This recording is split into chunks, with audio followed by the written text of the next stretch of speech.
Hello everyone. I know it took me a while, but I'm happy to finally present to you my full review on the fall of Steven Universe. I understand this might have taken more time than it should have, and I did a lot of teasing for it, but I'm really glad to finally have it done. Not since my review of The Last Jedi have I put so much time and preparation into making one of my videos. I deeply thank you for your patience, as this was definitely one of my more trying projects to get out there. Before we begin, I want to warn you ahead of time that there will be some points where I put in some additional thoughts as I came across some last minute changes to make. There will also be subtitles containing additional comments, so be sure to watch the video to not miss those. I also want to give a special shout out to my friend who took the time to make the thumbnail art for this video. It was really nice of her to take the time to make this for me, and I think it came out pretty well. If you want to check out her stuff or even ask for a commission, the link to her DeviantArt will be in the description. This is going to be a long one, so be sure to grab some snacks as you'll certainly be needing them for the ride we're in for today. So sit back, relax, and enjoy the fall of Steven Universe, how it fell from grace. Let's begin.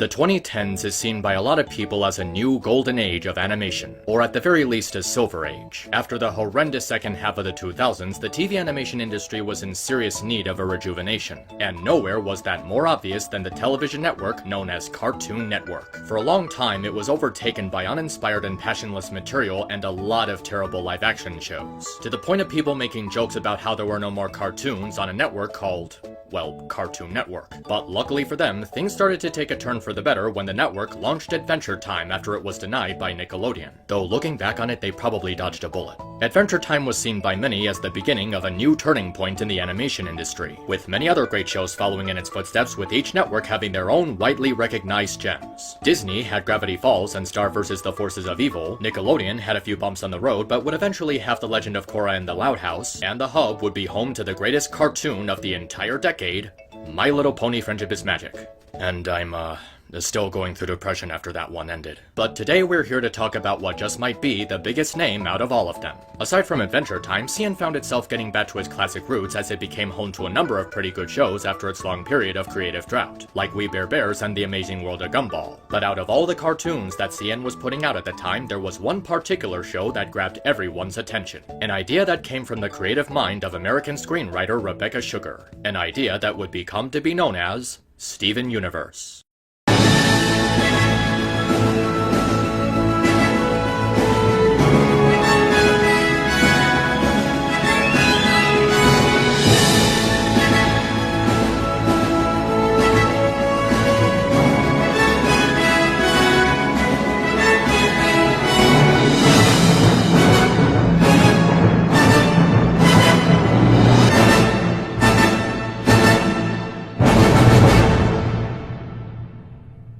When this show came out, people went nuts. It spawned a huge fanbase with an incredible passion for the series, and through the fandom, Steven Universe was becoming one of the biggest names in Cartoon Network's history. You could practically feel the presence of the show and its fandom in almost every corner of the internet. From fan art to fan animation to cosplayers to music to fan theories, it was all over the place. Its dominance on the internet practically rivaled the presence of My Little Pony and the Brony fandom, to the point where even if you didn't watch the show, you were at least familiar with it. The adventures of a boy named Steven Universe, who alongside his guardians, Garnet, Amethyst, and Pearl, protected the Earth from the corrupt forces and a galactic empire ruled by the mysterious Diamond Empire. People were talking about the show like it was the next Avatar, claiming it to be one of the greatest cartoons of all time. A show that really pushed the boundaries of what was normally expected from children's programming. Something that went the extra mile to appeal to not just children but to adults. How it was intelligent, funny, thought-provoking, creative, relatable, something that took risks and chances, imaginative, and revolutionary. It was seen as one of the greatest cartoons of this generation. But for a while, I've been meaning to ask a simple question. Was it really? I'll admit that I was one of the people who got into the show a lot later, so I eventually took the time to binge watch the show as a whole in order to get a better idea as to what it was all about. But even then, it still felt like Steven Universe was lacking something. Something that actually made it worthy of being a masterpiece of animation that everyone was saying it was. But what exactly was it missing? Was it a good story, characters, consistency, or some combination of all three? So today, we're gonna go over all of Steven Universe in one go to see what exactly happened. How what was once one of the biggest shows on Cartoon Network became a figure of controversy. This is the fall of Steven Universe. How it fell from grace. It all began back in 2011, when Rebecca Sugar, who was working on Adventure Time as a storyboard artist and writer, was given an opportunity to start her own show. Curtis Leelash was asking for ideas about a new show, and Rebecca came forward with her own idea for a series. She discussed her ideas for a show that would become Steven Universe, initially being about a boy helping teenagers with problems they couldn't verbalize. But as it was commissioned, Rebecca decided that some changes need to be made to its plot and identity so the production team would have more freedom. As a result, she departed from Adventure Time in order to work on her own show, which in time resulted in a pilot for the series. It was this very pilot that got Rebecca's idea greenlit, and work on the official first season was underway. The pilot itself was a huge source of advertisement for the show, as CN uploaded it on their website as well as featuring it at that year's Comic-Con. Additionally, fans of Adventure Time were already familiar with Rebecca's work on the show, which led to additional attention being drawn to her crew.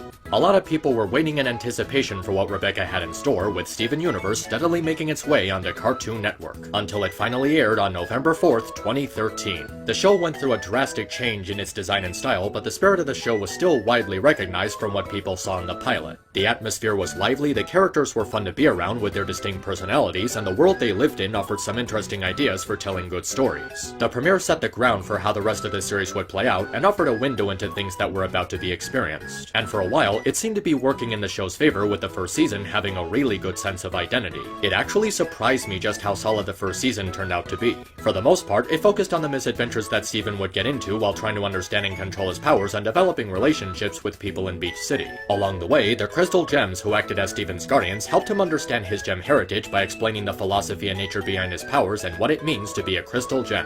Oh, and there is usually a monster terrorizing the city that may not have something to do with a war on Homeworld, but they don't go into that much here. I think the key to what makes Season 1 so enjoyable is that it's able to keep track of the things that people were interested in, and use these elements to create a strong framework for telling a collection of interesting stories. Before the more complicated story and filler that later seasons were known for, the first season was largely sticking to an episodic formula, which allowed the audience to enjoy each and every new episode that came out without feeling distracted by anything. There was never any urgency to watch every single episode in order to understand what was happening, as the grand majority of Season 1 was its own isolated incident, focusing primarily on Steven and the Crystal Gems and watching them work off each other while getting into the different situations. And this first season does an amazing job at establishing the personalities of Steven, Garnet, Amethyst, and Pearl, and several other key characters who would become prominent in the rest of the show's run. One of the biggest strengths being Steven himself. He comes across as a really likable and profound character who actually grows progressively as the episodes go on. Rebecca actually went on record saying that she based Steven's character on her little brother Steven Sugar, who was actually pretty open to the idea of his name being used to promote the show if it was used wisely. Someone who was really comfortable with his life because he was getting a lot of attention, but also wanted to rise up and not just be seen as the little brother in the family.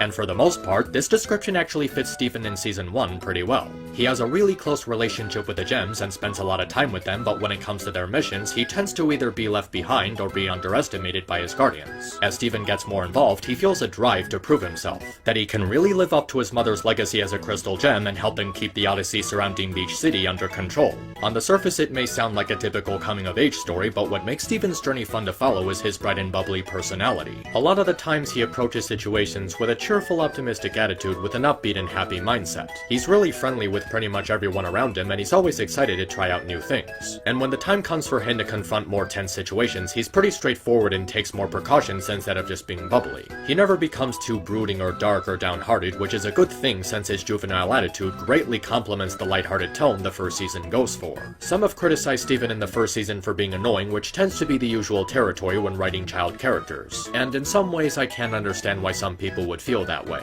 There are times Steven can get in over his head or act a little too ignorant of a certain situation, which results in either him or the other characters getting in trouble. But what keeps Steven's character from just being an annoying kid is that his childish behavior is handled in a very responsible manner. Although he can bite off more than he can chew, he's never portrayed as stupid or incompetent. In fact, he's actually pretty smart in spite of his flaws. He can be clever, know when to take a situation more seriously, and he takes responsibility for himself when he makes a mistake. There's even moments where he admits to his own immaturity, like in the episode Serious Steven. But the thing that Steven addresses about himself in this situation isn't exactly something that's associated associated with immaturity. Being afraid and feeling overwhelmed by tense situations are things that can happen to anybody regardless of their maturity. But because Steven wants to be seen as an equal to the Crystal Gems, he doesn't really think about that. He then takes a moment to calm himself down and better observe the situation, which helps him and the team discover the secret behind the temple. It's moments like this that help delve into the human aspect of Steven's character, where we see he clearly has flaws and weaknesses, but also has strengths and a nice personality to even them out.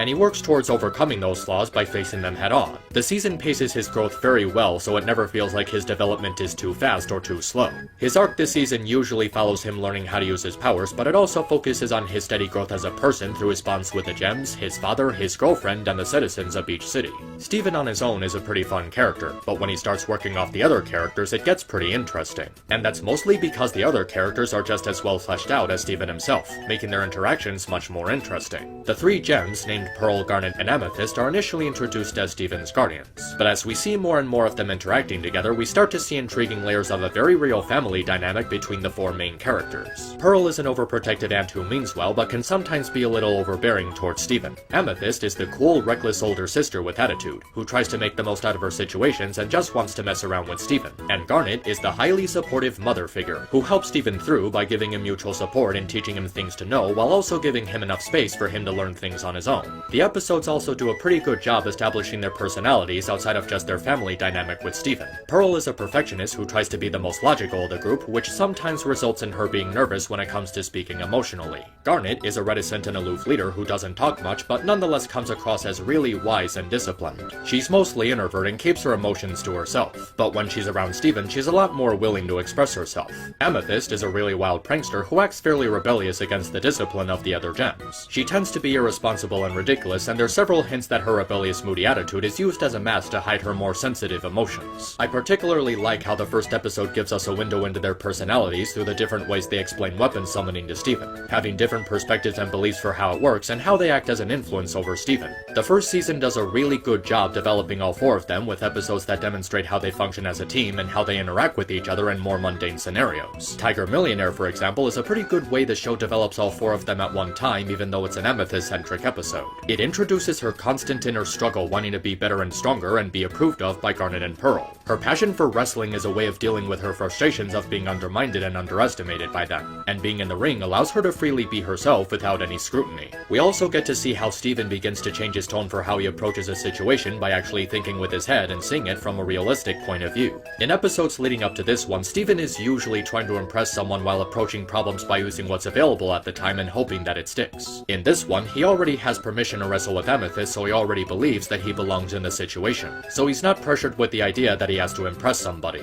He also comes across as more confident as he employs creativity to cheat his way to the finals. He doesn't rely on the suggestion of others and is much more active and independent in pursuit of his goals instead of just reacting to situations he's thrusted into. And when he starts to see that this whole wrestling thing might be getting out of hand, he has a moment of reflection and wonders if it's right to keep up this persona he made for himself. But as Pearl and Garnet try to stop their wrestling, he explains to them how the wrestling helped Amethyst work past her insecurities, as the people who came to see her wrestle gave her the support and confidence she needed. Pearl and Garnet begin to see how wrestling has helped her in a way they haven't been able to, and they even join in on the wrestling to give Steven and Amethyst the final win. By the end of the episode, all four of the main characters have developed a better understanding of one another, in a scenario that had a believable setup. This is what I largely love about the first season. Because it strongly focuses on the four main characters, it's able to develop them properly by focusing on their chemistry. It delves into the dynamic between them by showing how they go through daily routines and how they interact with each other at home and during missions. We also see more of the three gems' personalities and how they work off each other, and it's particularly well done with how they interact. Pearl and Amethyst are opposites in every way, but they're willing to put aside their differences and cooperate in order to solve a problem. The chemistry between them is something I found very interesting in season 1, as they heavily imply a falling out that happened between the two of them. It's something that's never stated directly, but it's heavily implied by the way they interact with each other. It's done in a way that shows how their strained relationship wasn't always like this, with plenty of subtle hints to it. Episodes like Giant Woman, Secret Team, and Story of Steven show how they used to be very close. But after Rose died, the two had a falling out and their relationship was strained for a very long time. But in the episode on the run, after Amethyst comes out of her shell and becomes honest with Pearl by letting go of her emotions, they reconcile and their relationship feels like it was properly rekindled. And Steven provides some appropriate mutual support during this endeavor, as he knows that he's not the best person to help Amethyst and tells Pearl that she needs to talk to her, because she's more familiar with how she feels and understands her better. It's an episode that adds more depth to both Amethyst and Pearl and adds meaning to their relationship on a new level.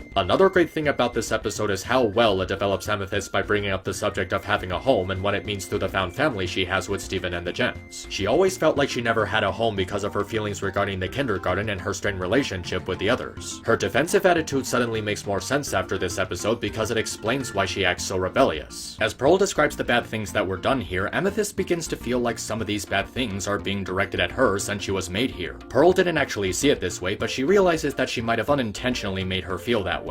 She sees how she might have been saying it in an insensitive way and tries to better explain what she meant. She always saw Amethyst as her own person and not as a product of the kindergarten, and she wants her to feel proud about being herself. And it's this moment of honesty that helps the two to rekindle their previous friendship. It was a really touching moment that was properly developed. There's a lot of moments like this throughout season 1 that help to give a realistic depiction of friendship between the characters. How they're not always perfect and they can fight sometimes, but they still take the time to understand each other and rekindle things in the end. And aside from Amethyst, there's also some pretty good spotlight moments for Pearl and Garnet. Like Pearl's homesickness as she reminisces the time she was in space with Rose, or Garnet handling her responsibilities as leader of the gems while trying to be a good mother to Steven. And I think the two best episodes for each of them were Rose's Scabbard and Future Vision respectively. I really like how Rose's Scabbard details Pearl's dedication to Rose and grieving over her death in a way that's believable. She never blames Steven for her death, and her trying to cope with her love being unrequited as she chose Greg over her at least makes sense, since the only person who ever made her feel like an equal was gone and she never got a chance to express how she truly felt about the one she loved. She was suffering from an inferiority complex since Rose was the one who guided her through so many hard times, and now that she's gone, she feels lost and doesn't know what to do.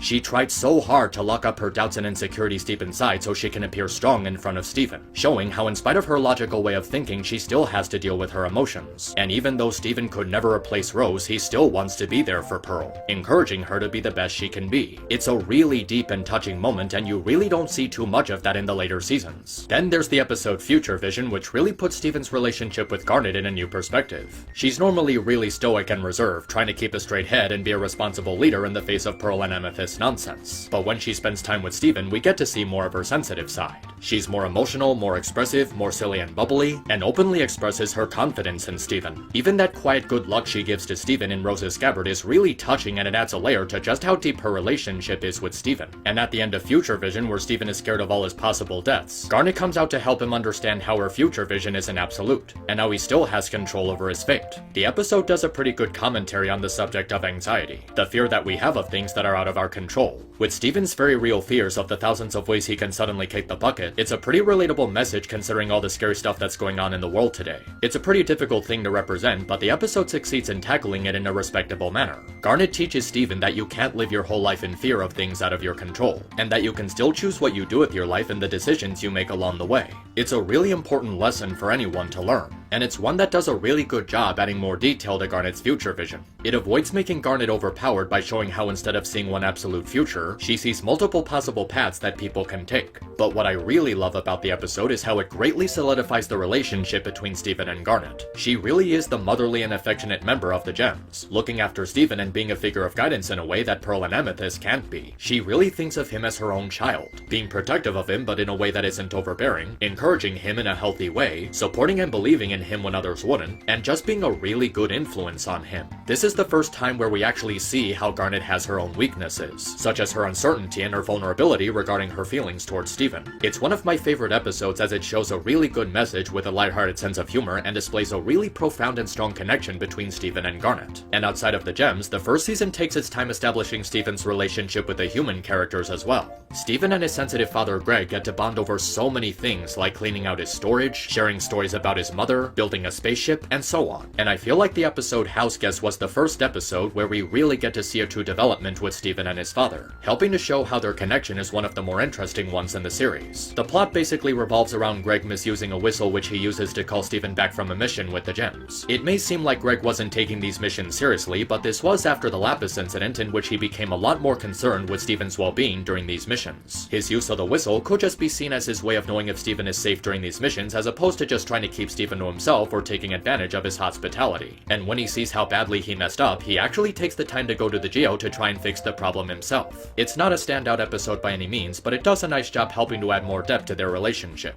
There's also Steven's relationship with Connie, which is really adorable. There's clearly a blossoming romance between the two, but they take proper steps in developing their relationship naturally. Instead of just suddenly making them boyfriend and girlfriend, they do start out by having a realistic relationship as close friends. And through their friendship, we get to learn more about Connie as these episodes do a nice job developing her. While having to cope with overbearing parents, she also wants to have more in her life than just doing mundane average things, with her interactions with Steven giving her the excitement she longs for. She takes a liking to Steven because of all the oddities surrounding his life, sometimes wondering if he actually wants to be friends with someone so ordinary. But Steven explains how he doesn't care if she's special or not because he just wants to be a good companion to her, making her feel accepted and appreciated when she couldn't make friends with other people in Beach City. In Lion 2 the movie, he uses a strange movie called Dogcopter as a nice allegory for how in spite of Connie being ordinary, he still wants to be by her side. It's a really nice and subtle way of showing how he really cares about her. And in the episode Indirect Kiss, Connie gets to return the favor. In this episode, she helps Steven cope with his own feelings of inadequacy to the gems because of his inability to control his powers. She tells him how there's nothing wrong with not having any powers because he still has a relationship with her and the two can just be ordinary together. It's a pretty clever way of bringing back the message from the Lion episode while reversing their roles, and it feels genuinely touching. I really feel like the first season did a nice job establishing Connie and Steven's relationship and how they never became an official couple yet. If they ended up confessing their love this early in the show, it probably would have been too soon.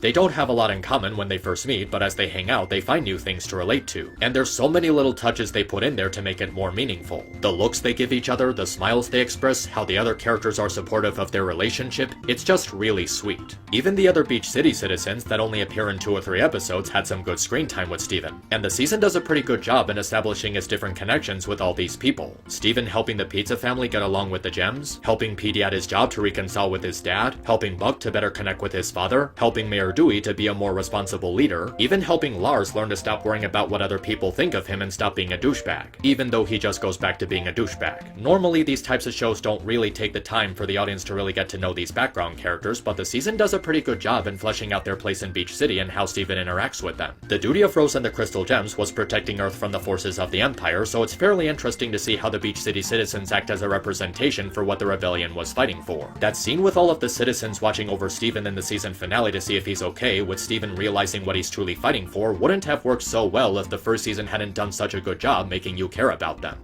Except for Lars, because he's an unbelievable douchebag. I know there's a lot of people who don't like Ronaldo for being an over-obsessed conspiracy theorist, but at the very least it's actually funny to see him getting beaten up by the other characters. Ronaldo, I'll go get help! Steven, is the camera getting all of this? Sweet! Oh!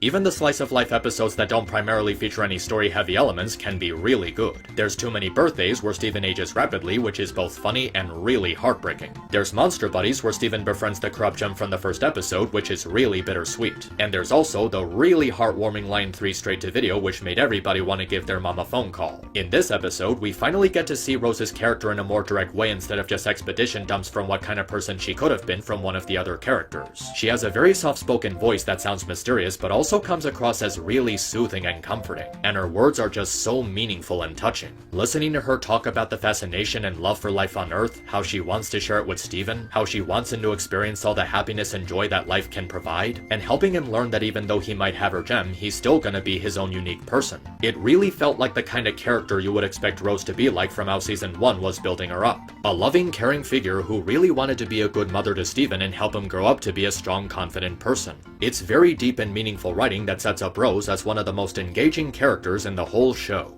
Until Season 5 ruined everything, but we'll get to that later. Season 1 of Steven Universe just feels like an amazing introduction to the series. The characters are brilliantly written and just raw enough for you to feel invested in their lives. The relationships between the main cast is tight, their development is handled very well, and it knows just exactly how to hit you in the feels. With its realistic depiction of friendship, fascinating characters, interesting stories, and its witty sense of humor, Season 1 was really laying the ground for Steven Universe to become a household name. It really seemed as if Steven Universe would become to be known as one of the greatest shows in Cartoon Network history.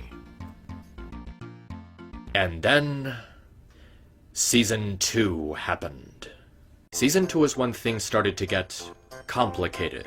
It still has plenty of good episodes going forward, but it was at this moment that the show started developing several notable problems. Because after this first season, Steven Universe started to slowly but visibly transform into a very different kind of show. In the halfway point of season 1, we're introduced to a character named Lapis Lazuli, a gem who was imprisoned in a magic mirror. After Steven frees her, she tries escaping Earth but gets abducted by homeworld gems working for the Diamond Empire, and they're on their way to Earth to finish what they started thousands of years ago. They defeat the two imperialist gems named Peridot and Jasper, but Peridot escapes somewhere on Earth, while Lapis sacrifices herself to trap Jasper under the sea.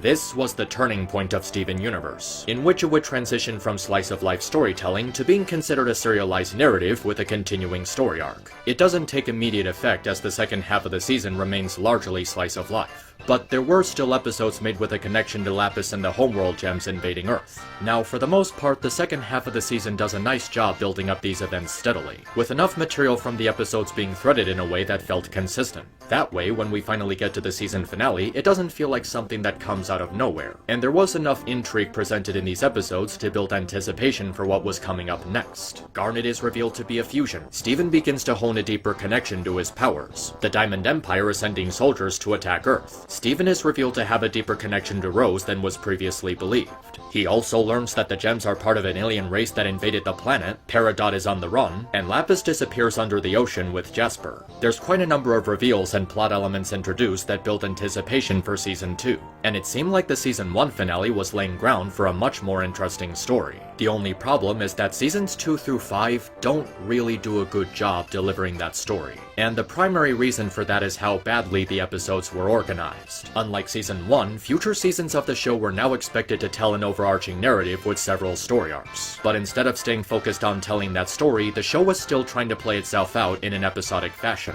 And if I'm gonna start talking about this, I am gonna have to bring up something that was an absolute plague on Steven Universe. The infamous hiatuses. You see, Cartoon Network had some problems when it came to scheduling their cartoons, and this was most evident in the way they handled Steven Universe. Season 1 alone had the show going on hiatus for a total of at least 5 times. And not only were these hiatuses numerous, they were also very, very long, lasting from weeks to entire months on end. The first 5 hiatuses combined resulted in Season 1 getting dragged out very badly, from its premiere on November 2013 to its finale on March 2015. It took almost a year and a half for a single season of Steven Universe to finish airing. That is just crazy. Instead of releasing episodes traditionally week by week, Steven Universe released episodes in short bursts called Steven Bombs, where the show would air 1 episode per day for that week before going off the air indefinitely. The crew needed more time to animate and produce new episodes, so they used these bursts in order to give viewers content, hoping it would keep them satisfied. But that reason becomes inexcusable when you realize that there are far too many filler episodes and the actual story is going at a snail's pace. People were starting to become more invested in Steven Universe's narrative, but these hiatuses and Steven Bombs were done in a way that completely disregarded the viewer base. The hiatuses often left the show on huge cliffhangers that went unresolved and unanswered for long periods of time, which was really starting to test people's patience. And not only were the hiatuses getting longer, but they were also becoming much more frequent and inconsistent. Season 2 had 4 hiatuses that totaled in just over 200 days. Season 3 had 2 hiatuses stretching into Season 4 with a total of 231 days. Season 4 had 3 hiatuses with a total of 181 days stretching into Season 5. And finally, Season 5 had 3 hiatuses with a total of a whopping 527 days. These hiatuses were quickly becoming a problem as they were forcing viewers to wait for far too long to see the story continue, half the time only coming back for more meaningless filler before going on hiatus again, leaving all of those annoying cliffhangers completely unresolved once again. Now, you might say this shouldn't apply to me because I was one of the people who waited until the show ended before binge watching it, but I think it would be unfair to ignore all the Steven Universe fans at the time who had to suffer through all those hiatuses getting in the way. Instead of continuing the grand story regarding the battle against the Empire and Steven's heritage, they just come back to more filler, either focusing on Beach City citizens who don't need any more development, or the characters just sitting around doing nothing of substance. The story is repeatedly disjointed with several filler episodes played in between, resulting in the urgency being lost because the show isn't prioritizing and telling its story in a consistent manner. A huge example of this is throughout Season 2, where Lapis and the Cluster are completely forgotten about for most of the season. Then we just come back back after a 4-month hiatus to rescue Lapis right before the characters go, oh right, we have to stop the cluster. This doesn't feel like a natural resolution. It was really badly rushed, and it revealed how the hiatuses were starting to contribute to a huge overbearing problem. The filler episodes are being used specifically to stall for time before Rebecca Sugar is ready to develop the story. Because of this, the filler largely doesn't mean anything because the characters don't go through any meaningful development. It's just random mundane situations that don't delve into their personalities and backgrounds. Not only that, but the filler just started to make less and less sense and started to feel more and more like a waste of time. Steven gets turned into a baby on his birthday, Mayor Dewey auditions a stage play, Sadie becomes a singer for Beachapalooza, Steven switches bodies with Lars, a war ensues between the fry and pizza business, Connie, Peridot, and Lapis run the car wash, Steven and the cool kids start a band, and Pearl becomes infatuated with a random woman just because she looks like Rose? That makes no sense. You see, the slice of life episodes in season 1 worked so well because they served as an introduction to the characters and the world. They acted as a setup and helped frame the ground for the rest of the story to play out. The season was also majorly focused on being slice of life and only became story oriented during the last few episodes, so it didn't feel like the plot was constantly being put on pause. But with the abundance of filler episodes constantly interrupting the plot combined with the huge number of days worth of multiple hiatuses, seasons 2 through 5 were constantly putting the plot on pause with story threads being completely unresolved for an indefinite amount of time. They don't introduce anything important and they just have the characters going around in circles. There is so much meaningless filler going on in seasons 2 through 5, which I really started to pick up halfway through season 4, because by that point I realized that hardly anything has actually happened at all, with only 2.5 seasons worth of worthwhile episodes going on. And because they spend so much time focusing on filler and Beach City citizens, the main characters started to get heavily shafted, and in some cases went through really steep decline in their development. This is where things get tricky, as I find seasons 2 through 4 going on an up and down roller coaster in terms of how they're handled. Some characters remain as likable as they were in season 1, while others deteriorate into troubling and problematic figures. First, the good. Garnet remains one of the best characters in the cast with her words of wisdom as well as being the best mother figure to Steven. She continues to watch out for him and still has that more bubbly and optimistic attitude when hanging out with him. There's a lot of little moments between the two that are sprinkled across the 3 seasons, and it helps to add more meaning to their relationship. She's actually the one who provides the most comfort for him after finding out the truth about Rose shattering Pink. She gives this soft-spoken but tough speech about the realities of war and what the gems had to do to get their freedom from the Empire. And she says it in a way that really weighs out the moral sacrifice that his mother had to make. She's really upfront and honest about it, which helps to add some sentiment to how Steven views Rose. She also goes through some pretty tough stuff, such as the moment she witnesses the artificial fusion and keeping it together. We can clearly see how Garnet felt traumatized seeing what the diamonds were forcing gems to do, how fusion like this wasn't a choice, and how gross it is that they just saw it as a means to an end. This is not too long after the season 1 finale where she was revealed to be a fusion, which would explain why it's extremely important to her. It's not just that Garnet is defined solely by fusion, it's that she views it as a means for individuals to have a clear understanding of one another through how they bond. The thing is, a lot of people have wrongfully taken fusion as a metaphor for sex because of those suggestive dances. But the thing that fusion actually personifies is different relationships between different people. It's symbolic of a lot of different types of relationships, whether platonic, family, or romantic. It's a rather unique take on the concept of fusion, where instead of just being seen as two characters morphing to increase their power, it's used to delve into the relationship between those who fuse, like the embodiment of what the component parts are like together. It's used as a metaphor to show how consent is not just important in a romantic relationship, but all relationships. How it requires a mutual understanding and how consent is a deep requirement even if it's something mundane. Garnet is able to exist because of this deep understanding that Ruby and Sapphire have for each other, so it makes perfect sense that she would treat fusion as something sacred that shouldn't be taken lightly. It's why she was so horrified by the sight of the forced fusion, because gems were being forced together against their will. Something that was very distinctive and intimate to her was used to violate and torture people, to the point where she describes it as something else entirely. She was very deeply ashamed that her existence as a fusion had to be associated with that. It's a moment that really shines a new light on her character, and gets the audience to rethink their thoughts on her. She also gets a couple of other scenes, such as giving Greg relationship advice to help him better connect with Rose, which is a fitting role for her to take considering how Garnet's existence is literally being a relationship. It's something carried over to the log date episode where she offers to fuse with Peridot to help understand her better. Garnet doesn't fuse with others lightly and only does it when she thinks it's absolutely necessary, so seeing her willing to let her guard down to help a former adversary understand her better is rather commendable. And it also gives way to one of my favorite things about the show, the adorable romance between Ruby and Sapphire. Sapphire. When Garnet is unfused, they have a very fun and well-written relationship. They hug, kiss, give each other sentimental looks, support each other emotionally, flirt, say really sweet things to each other, but they also explore how a relationship is never perfect. They get into arguments, they can be bumpy, they don't agree on every single thing, they might even need some time apart to set out their issues. It can actually be really difficult and flawed. It's actually most prominent in Keystone Motel, where they get in an argument over forgiving Pearl. Because of her future sight, Sapphire believes that staying angry is pointless as they'll just forgive her eventually anyway, which results in her being too eager to move past it. Ruby, on the other hand, is very stubborn and shows no signs of wanting to move past it given her short temper. The two handle their stress very differently, resulting in a feud as to how they should handle their feelings. And it's a pretty good showcase for how some personal crises work. Either people's emotions will flow, or logic will lead them to uncertainty. But as Steven starts to blame himself, the two realize that what they need to do is just talk it out. Sapphire realizes that she was focusing on the future instead of the present, which drove her away from the issue. And Ruby realized that holding onto her feelings towards Pearl wasn't going to change anything. They realized that they need to be there for Steven because he's already dealing with a lot of complicated issues. The way Ruby and Sapphire complement each other really shows how Garnet is who she is. They balance out each other perfectly with their emotional control and their passion, with Ruby being the strength and finesse and Sapphire being the deep thinker who tries to keep everyone grounded.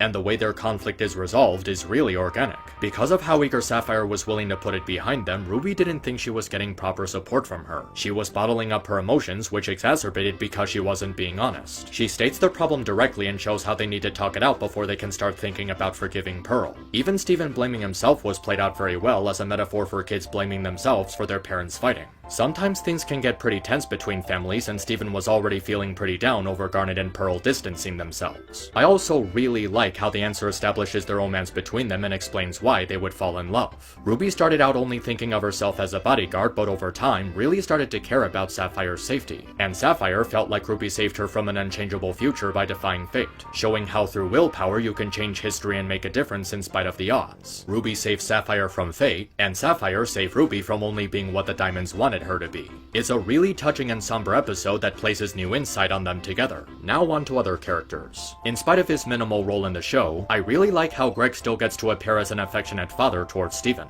In times of stress, he's always there to give him a leg up to keep him from feeling too unsure or depressed. I find Greg's position to be really sympathetic as he has to constantly deal with all the bizarre and odd situations regarding the gems, while still being a good father to his son. It really shows just how much pressure and shit he has to go through to be there for him. The sheer level of dedication that this character has is really commendable. There's a really potent sense of compassion that emits from him no matter who he's talking to or how stressful a situation gets. So he also demonstrates a good sense of patience on top of being a thoughtful caretaker to Steven. There's also Peridot, who's a really lovable antagonist turned hero. She starts out as a systematic villain who's assigned to overlook the status of the cluster, and along the way she gets into some pretty wacky conflict with the gems. She can be funny but also pretty menacing, knowing how to lure the heroes into a trap and take advantage of their train of thought to lower their guard. She's really sporadic and unpredictable in how goofy she is, but she can also be really calculated, which allows her to be a legitimate threat.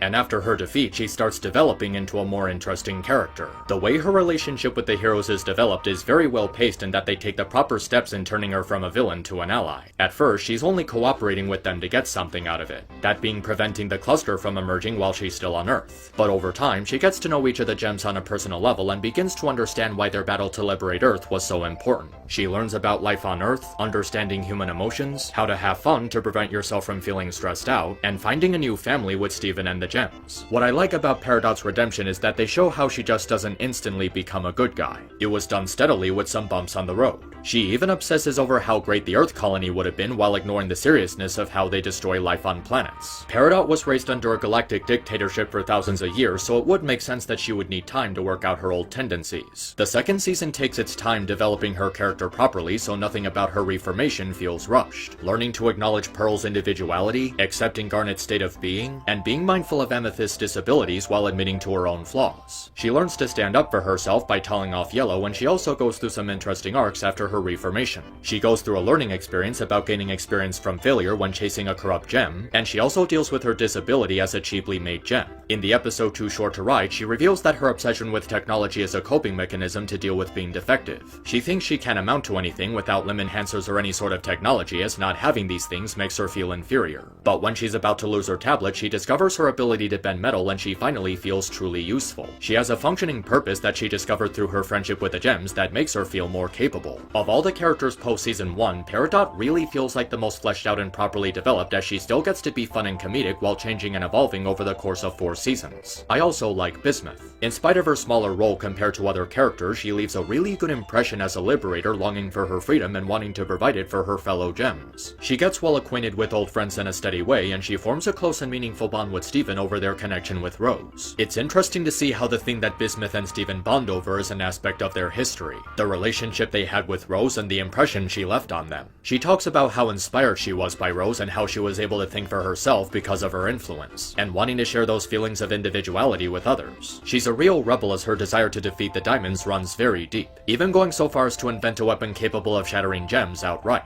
The thing about Bismuth is that she actually makes a really good case for why she thinks the breaking point should be used. The Empire is made of tyrants who will destroy anything that gets in their way, so she believes that an equally lethal response is the only way to fight them. These feelings of being a liberator and freeing gems meant a lot to her, and suddenly she was being betrayed by Rose and not being given the support she needed, so she took it pretty personally. Unfortunately, Bismuth was wrongfully perceived as an extremist who was taking her goals too far, but she was actually much more nuanced than that. She never shows any motivation for using the breaking point except to provide freedom for others while fighting a totalitarian regime, allowing her to remain sympathetic. But just before she's bubbled again, she recognizes Steven as his own person, which shows how she's willing to congratulate him for being a better gem than Rose, which represents the honorable side of her character. And after being freed and told the truth, she has a hard time coping with the revelation that everything she knew was a lie, thinking there's no longer a place for her among old friends. But Steven helps her realize that the rebellion isn't the sole thing that made up her connection with others. It was her loyalty and camaraderie to other gems that made her who she is. She was a well-written ally who had to struggle through memories of an old friendship based on a lie, and she had to make up for lost time after being bubbled for thousands of years. I also like Connie. Her relationship with Steven is still adorable and cheerful, and now she's making some really good progress. She learns to stand up to her overbearing mother, and she has a really nice heart-to-heart about the two being able to put trust in each other. Connie's mom learns to be less restrictive, and it's a development that actually sticks. She learns to put more trust into her daughter because she understands how experienced she is, and she trusts that Steven is capable of protecting her. After this episode, Connie's relationship with her parents becomes a lot more enjoyable as their overbearing attitude stops being a plot device and they actually learn to give her own space. She also has a small arc about her sword training with Pearl, in which she strives to be more than what she already is to be a proper ally. She does get a little in over her head due to Pearl's indoctrination, but Steven helps her understand that she doesn't have to be just a bodyguard. Instead of just Connie fighting for him, they can fight for each other as a team. Steven wants to fight alongside Connie, which is a much more sensible direction to go, as it's better than doing everything by yourself. He clearly sees Connie as his equal, and seeing the two work together in a perfectly coordinated way shows how well balanced their relationship is. There's an actual partnership between them as they're very open about their support for each other, even avoiding dumb cliches like the one where the hero has to break her heart in order to protect her. In the episode Full Disclosure, Steven begins to realize how serious his battle against the Empire is and doesn't want Connie to be put in danger if she gets involved. At first, it seems they're gonna do that trope where Steven pretends to not want to be with Connie anymore because he thinks it'll keep her safe, but at the end of the episode, he just tells her the truth. Instead of lying, he actually comes forward with her about this whole mess, choosing to be upfront about his feelings, and she reassures him that whatever happens, they can face it together. It's a really touching moment and a great sentiment to how well handled Steven's and Connie's relationship is. And then you have Amethyst, Pearl, and Lapis, which... well, let's start by talking about Amethyst. After On the Run, it was made pretty clear that Amethyst was going through insecurity issues while trying to live up to the expectations of the other gems, which isn't a bad idea for a character flaw. There was a lot of room for the show to tackle the issue she was going through as an overcooked gem as a metaphor for disabilities, but the show doesn't actually do that, and this is where the problems start. At first I thought they were gonna do something with this, as the episode Performed does a pretty good job reflecting on how little esteem she tends to have. But after this episode, every time this was brought up, it's done in a way that feels heavily neglected. We see how she was supposed to be created as a more capable gem and how she feels about how she came out wrong, making her a burden to the others. The problem is that seasons 2 through 4 don't give Amethyst enough focus to properly establish her overcoming this obstacle. The episode Cry for Help brings this up very briefly through a song before completely forgetting about it. It's actually more about her understanding and relating to Pearl's low self-esteem than actually confronting her own. Then it's forgotten about for multiple episodes until she gets beaten up by Jasper, where her inferiority is only briefly brought up. Then in the episode Steven vs. Amethyst, she spends half the episode sulking before she gets into an argument with Steven over how much she hates herself. And in spite of being aware of her problem, she's not doing anything about it. Instead of training to get stronger or improve her combat skills, she spends the episode being lazy and pouty. It ends with a montage of Steven and Amethyst arguing over how much worse they are than the other, and it's really cringy. And it just wraps up with Amethyst's insecurity issues hardly being taken care of. The show doesn't give her nearly enough episodes to properly tackle her issues because of the abundance of filler and focusing on someone else. She has a lot of angst going on in the episodes where she's the focus, and it never feels properly resolved. And it makes episodes where she's regulated to a supporting role really confusing and out of place. In spite of the show treating her issues like a big deal, they just seem completely non-existent, and she just goes back to being goofy and crude. And it's only until the episode Earthlings where it comes up again.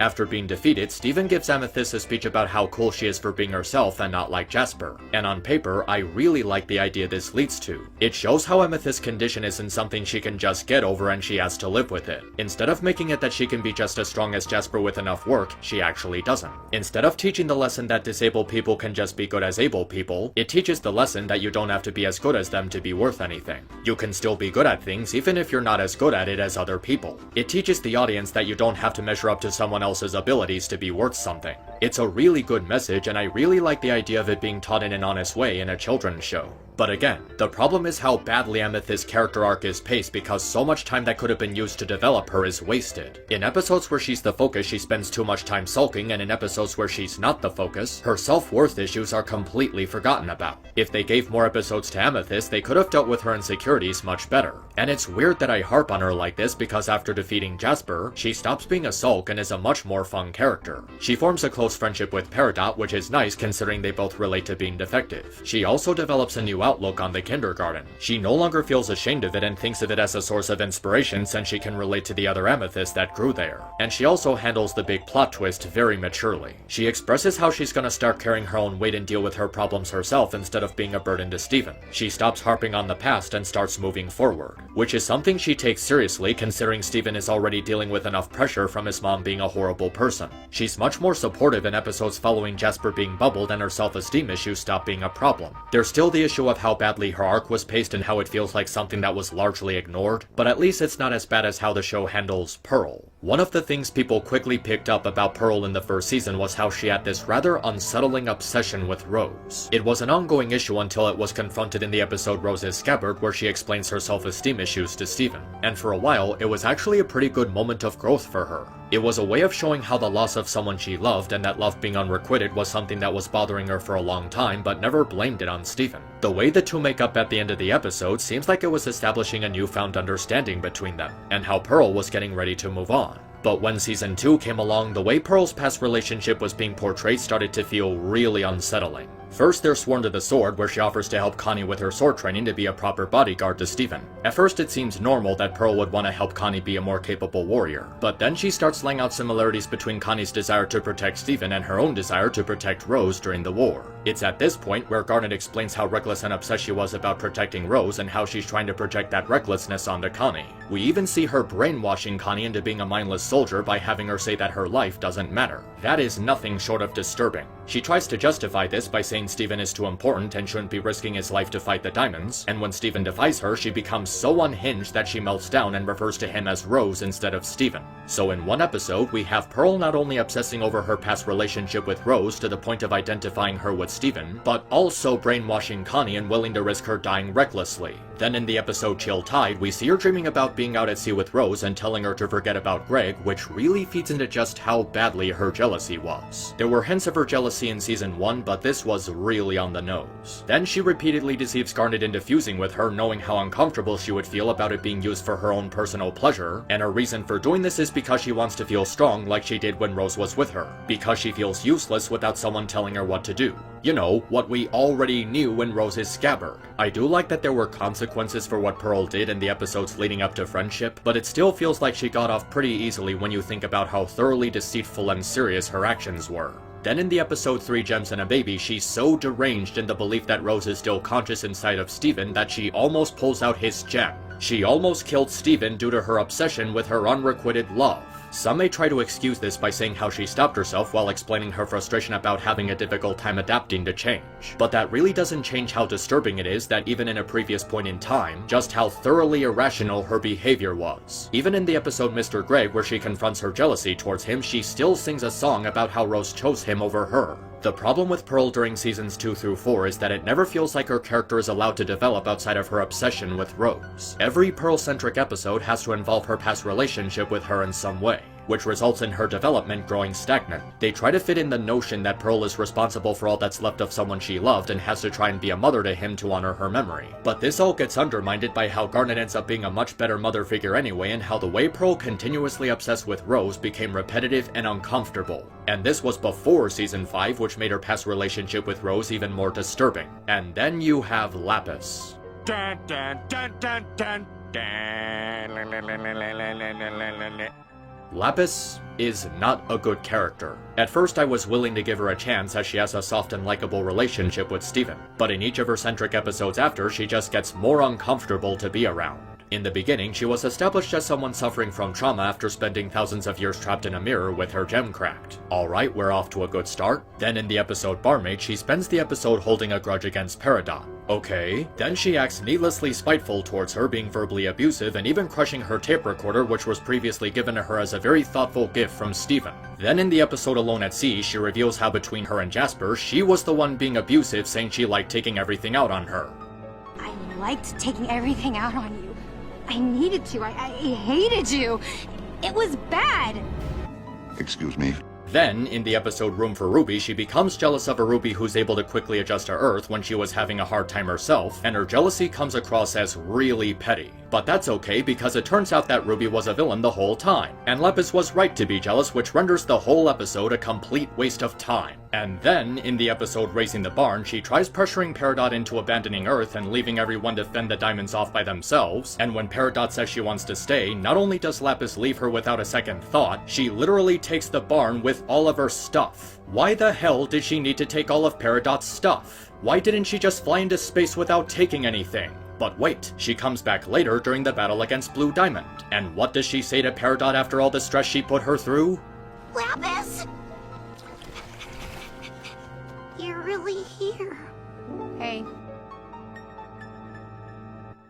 Hey.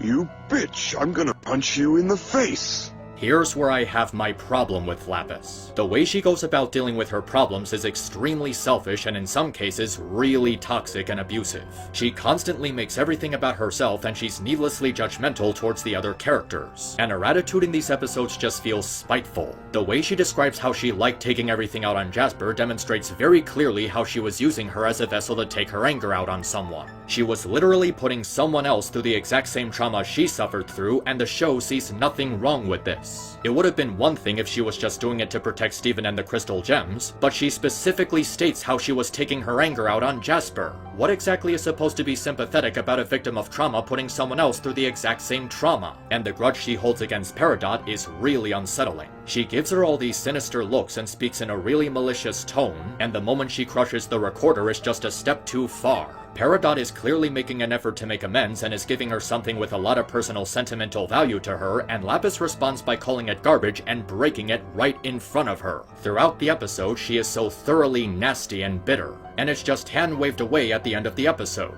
And in Raising the Barn, she just runs away with no regard for Peridot and just takes her whole life away from her. Seriously, how could you do something like that to someone who cares about you so much? And she never makes a proper apology for her bad behavior at any point. Her character development is extremely rushed in that a lot of her appearance has her being extremely arrogant, and she only ever stops acting like this at the very last minute. I really don't get why people ship her with Peridot because it's clearly not a positive relationship. Okay, so I just wanted to add this little bit here because I think it's important to bring up. In one of the previews I posted, I got this comment from someone called No Patient Joe who outlined one of the bigger problems regarding Lapis' character. I know there are people who talk about how underdeveloped her relationship is with Peridot, or how they try to make her becoming a crystal gem a big deal despite never really interacting with the three main gems, or Lapis just being underdeveloped in general. But this comment broke down the idea that because Lapis is a victim of abuse, the show thinks it's okay for her to be an abuser herself. And that is something that should be brought up. In spite of Lapis's speech about regretting being horrible, she just goes back to being horrible anyway by being selfish towards Navy and abandoning Peridot and taking all her stuff for no reason. And in her speech from Alone at Sea, she doesn't bring up the way she treated Peridot in Barnmates. I get the notion that Jasper and Lapis were being abusive to each other, but Lapis is the one that the show is telling us we're supposed to sympathize with. It would be one thing if Lapis actually got some consequence for this, but she never does. She just says hey to Peridot, and that's meant to be the end of her character arc. So in hindsight, Lapis kind of is sending the message that abusive behavior is justified if you're a victim of abuse, which is just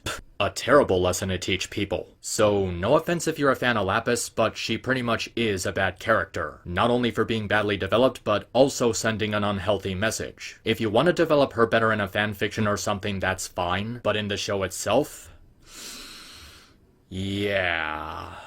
Finally, there's Steven, who I still like in the later seasons, even though he contributes to a problem I'm gonna go into later. He still acts bright and bubbly like he did in Season 1, but with an added sense of maturity. I really like how Steven starts to realize that his gem missions and fight against the Empire are more serious than he thought, and he actually sees just how dangerous this stuff really is. It stops being a fun-filled kid's adventure and becomes a responsibility he has to live up to. And he does this without changing into a completely different character, maintaining his lighthearted charm and friendly attitude. He also has an arc about dealing with the revelation that his mother Rose was probably not as good of a person as she was built up to be. He learns the truth about her shattering pink diamond, which hits him really hard considering he just got done arguing with Bismuth about the morality of killing dictators, which would make his worldview seem really hypocritical. He starts to ask rather tough questions about himself, like if he actually is Rose and if he needs to take responsibility for her bad decisions. And it's not something that just gets glossed over. In the episode Storm in the Room, he wants to know what his mother was really like outside of the stories that others have said about her, in which he goes to his room to interact with a copy of his mother. And at first, it does seem like a really standard situation. We see Steven spending time with Rose, doing things that you would usually see a mother and son doing.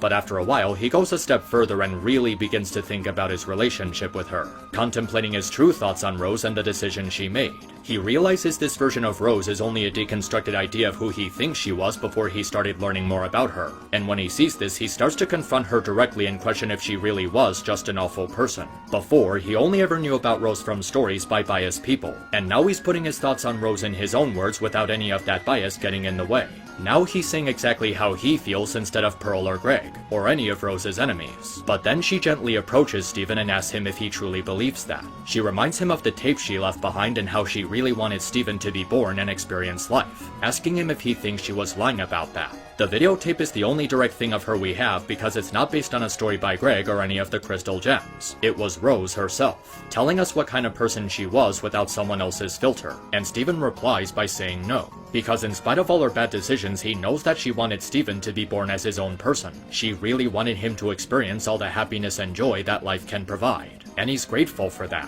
while acknowledging he has to face this new challenge head on. He lets her go and leaves his room with a different view on himself. And even though he may feel uncertain, he still has his new family to support him. What makes this episode so important to Steven's character is that it shows how he understands the value of questioning things. It's the first time in the entire show where he actually questions something and vents his real feelings. Wanting a mother that was the summation of everyone's expectations and the reality of who she was based on what she did. Steven is really questioning why Rose had him, moving beyond his naive view of her and looking at it more realistically. It's an episode that really changes how Steven regards his thoughts on himself. And what makes it more fascinating is the way the room uses its image of Rose to communicate with him. In the beginning, it over-exaggerated her positive nature because all Steven ever heard was stories of her just being nice. But when he started venting his anger, the room realized he didn't want to talk to the ideal version of Rose, but the real one. And it did its best to impersonate who she really was. And in the end, Steven settles that worry he had about him just being an escape for Rose. It demonstrates how much he really is like the other crystal gems since they each carry their own self-doubt. It's about overcoming those feelings, treasuring the family he's been fortunate enough to have, and in time not being someone just like Rose, but someone even better, just like Bismuth said he would. It's episodes like this that show just how much he's grown since that first season, but unfortunately the focus given to Steven ends up turning into a really big problem, as it really starts to get in the way of the development of the plot and the other characters. You remember how we talked about the abundance of filler episodes episodes focusing on Beach City citizens instead of the main characters and storyline? Well, another factor of this is how in every single episode of the show, it's all done from Steven's point of view. The audience is lashed to him 100% of the time, meaning we can only go where he goes and only see what he sees. And as a result, none of the other characters are allowed to actually develop unless they're sharing an episode with him. Lapis and Peridot don't develop unless he visits the barn, and Pearl doesn't develop unless Steven invites her with him and Greg on their vacation. None of the other elements of the show are allowed to develop naturally on their own because they only develop when Steven is around to do something. The only time Steven acts to advance the plot in any way is when circumstances force him out of Beach City. Otherwise, he's doing nothing of relevance, which results in two things. Either major plot elements end up developing off-screen, or they end up being completely forgotten about. For example, after Steven returns from Homeworld, you'd think he'd be spending the next couple of episodes consulting with the Gems and Connie, or at least go to Lars' parents and tell them what happened to their son. But nope, instead we get pointless filler that contributes nothing. From Connie being a bitch, to an election between Dewey and Mrs. Pizza, to Steven moping over Connie being a bitch, to Steven and the cool kid starting a band that goes nowhere, to Steven going to a party with Kevin to talk to Connie over how she was being a bitch. In spite of the matter that Lars is trapped on a hostile alien planet and the diamonds are coming to Earth to kill Steven, the show doesn't treat either of these things with the urgency they need. It goes back to being an episodic comedy in spite of the looming threat of an alien invasion. And then when we cut back to Lars, he's suddenly the captain of a spaceship out of nowhere, with a really rushed explanation for how he got there. This is just a small sample of a huge problem. Steven Universe focusing on filler and constantly lashing to Steven results in rushed plot development and things happening completely off screen, heavily reducing their impact in the story. The Season 3 premiere in particular is really off the rails with how badly they went through the events as quickly as possible. First we find out the watermelon people have created a civilized society in the middle of the ocean, and then we find out it's being attacked by Jasper as Malachite, so the Crystal Gems go there to battle her and save Lapis. Oh, and wouldn't you know it, now the cluster is acting up and Steven and Peridot have to drill to the Earth's core to stop it. Everything they've been building up for a whole season is completely resolved in 15 minutes. The whole arc about Amethyst dealing with her inadequacy since Season 1 is completely resolved in a 30-second speech from Steven in the Earthlings episode. And in Season 4, the build-up to the Greg rescue mission and the abduction of Steven's friends is jumbled by a bunch of episodes that have nothing to do with anything. You'll want to see an episode about what the diamonds are gonna do after the cluster was disrupted? Nope. Instead we get stories about that one Ruby from Hid the Diamond to portray Lapis as a jerk, or Ronaldo wanting to be a member of the Crystal Gems despite being absolutely pathetic, or Steven moping about his destiny trying to decipher the meaning of Rose's last message when it just amounts to Rose wanting a baby. You know, something that we already knew in both Storm in the Room and the third Lion episode. And it doesn't even end there. As I continued to watch Seasons 2 through 5, I began to notice a really irritating pattern. In the vast majority of episodes, they focus on a bunch of mundane filler and pointless fluff, and it's only in the last minute where any sort of character or plot development occurs. The most egregious example being Mindful Education. It spends 3/4 of its runtime on Connie overreacting to unintentionally throwing someone, and judging by the looks of it, it wasn't even a serious injury. Then she reveals that she talked to the student off screen and they just made up really fast, which begs the question as to why the episode was treating this like a big deal if it was this easily resolved. Then in the last 2 minutes, Steven starts to break down over bubbling Bismuth and Jasper being corrupted, as well as the revelation of Rose shattering Pink Diamond causing them to fall off a cliff. Then Connie just retcons Steven's trauma in a 30-second conversation, then they refuse and float down to the ground without crashing, and then the episode just ends. Like, that's literally how it ends. We don't even see Garnet and Pearl trying to figure out if they're okay. We're just left to assume that they're still up on the cliff panicking about the kids falling down. Another example would be Crack the Whip, where it seems it's going to be a basic slice of life episode, before it suddenly turns into an episode about Amethyst's insecurities. And of course, there's the classic case of Lapis being horrible to Peridot until the last 20 seconds of Barnmates. This pattern of plot and character relevance happening out of nowhere at the last minute was becoming increasingly common, and it got old really quickly, as it makes important aspects of the overall story feeling rushed beyond belief. With the show's attitude of being lashed to Steven at every possible opportunity, it's not allowed to have a living organic world and setting outside of his point of view. Remember how I said that Steven couldn't be bothered to tell Lars' parents that he's still alive? His parents are worried sick and don't know if he's still alive, and Steven doesn't seem to care. But here's the thing. They do hear about Lars being okay, but they don't hear it from Steven. They hear it from Sadie. She's the one who goes to do something plot relevant, which ends up happening off screen, while Steven is messing around in a pointless election campaign. And because it ends up happening off screen, we don't feel the emotional weight of Lars' parents worrying about their son. it's just something in the background. Literally nothing is allowed to exist in the show unless Steven is there to witness it, and it severely weakens the experience by not allowing the audience to immerse themselves into the world the show sets up. Imagine, if you will, if Teen Titans, the original Teen Titans, was constantly being told from the perspective of Robin. The show is constantly being lashed to him at all times, and he has to be the main or secondary character in every single episode. If they ended up doing that, the relationship between the characters and their individual development wouldn't have been as strong. One of the main appeals to the original Teen Titans cartoon was how it developed its characters, and the reason it worked so well was that the show took the time to explore all possible relationships between the Titans, to make them feel like an actual team that cooperates and looks out for each other. Episodes like Forces of Nature, where Beast Boy learns from Starfire how a joke can go too far, and uses that experience to lecture a duo of delinquents misusing their powers. Or Car Trouble, where Cyborg and Raven have a heart-to-heart about how special his car was because he put so much passion and hard work into making it. Even when there's an episode where Robin is present, it knows how to take a break from having him around so we can experience the show from the perspective of the other characters. Episodes like Truck, where Starfire talks to Cyborg about the hardships of her people being discriminated against by other alien races. Or The Beast Within, where Beast Boy talks to Raven about the frustration of being part feral and how that side of him is hard to control. Or Titans Rising, where Terra works to gain Raven's trust. Even the more comedic moments from episodes like The Quest are handled better because we get to spend time with the other characters without Robin being arbitrarily shoved into the scenes. All of those things that I just went over and so many other great moments throughout the show wouldn't have happened if Teen Titans was constantly lashing to Robin in the same way Steven Universe was constantly lashing to Steven, and the relationships between the other Titans would have been underdeveloped because they weren't allowed to develop without Robin being there to witness it. What I'm saying is that if Steven Universe did the same thing Teen Titans did, that being not constantly being lashed to Steven, we could have gotten episodes that better explored the relationships between the other gems. Maybe an episode about Lapis and Peridot developing their relationship, or Pearl getting parental advice from Greg, or Connie trying to adjust to an ordinary life at school after becoming a part of Steven's extraordinary life, all without Steven being constantly shoved into the plot. MLP is another show that does this better, with the second season breaking from the status quo by making it so other characters could write about friendship lessons so Twilight wouldn't have to be in the episode,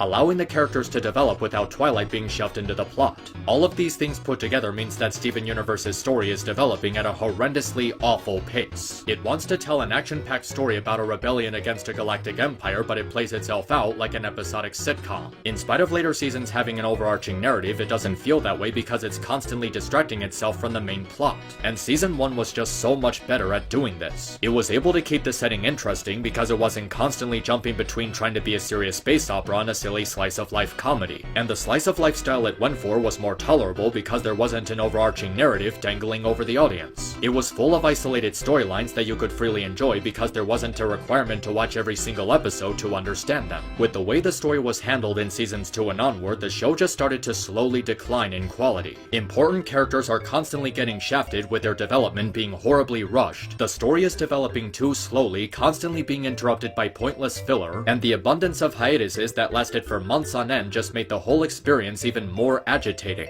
Okay, now I was going to bring up the common criticism that the show isn't written by actual writers, but instead storyboard artists, and how it results in the story being an unfocused mess, because it's not being done by a team of writers with a shared vision. But I took the time to check this video made by Grandpa Glasses, and to his credit, he does shine some light on the criticism that the story is only being done by storyboard artists. He explains through the Art and Origins book that there's some details and explanations for the writing process of episodes, and I do appreciate some of the clarification, even though there's still the issue that the story is written horribly and not paced properly. The added context is welcome, but it's still a problem. The filler, the hiatuses, the rushed character development, the Steven-only perspective, all these things combined result in a giant unfocused mess with the story having no real sense of direction. A problem that would eventually reach its apex in Season 5, where everything the show has been building up for the last 4 seasons is completely demolished. And what better place to start than the horribly handled breakup between Steven and Connie? Now, before I talk about Connie, I want to take some time to talk about Steven's side of the argument. Because honestly, both Steven and Connie were made into complete idiots in order for this conflict to happen. So here's the thing. Steven is uncharacteristically oblivious and emotionally inept in this scene. He's acting like he has absolutely no idea what Connie is talking about despite knowing how much their teen dynamic means to her. She mentions Stevani to him, which would really spell out what she was trying to say, and he completely ignores it while rambling about how he was sacrificing himself. Steven is clearly not listening to Connie in spite of how much time he's put into understanding her at this point, and he's not expressing concern for what she might be thinking or making an effort to talk to her more clearly rather than just keep repeating how noble his sacrifice was. At this point in the show, Steven's social skills, especially towards his girlfriend, should be much more experienced, and Steven himself should be less oblivious when people are trying to explain something to him.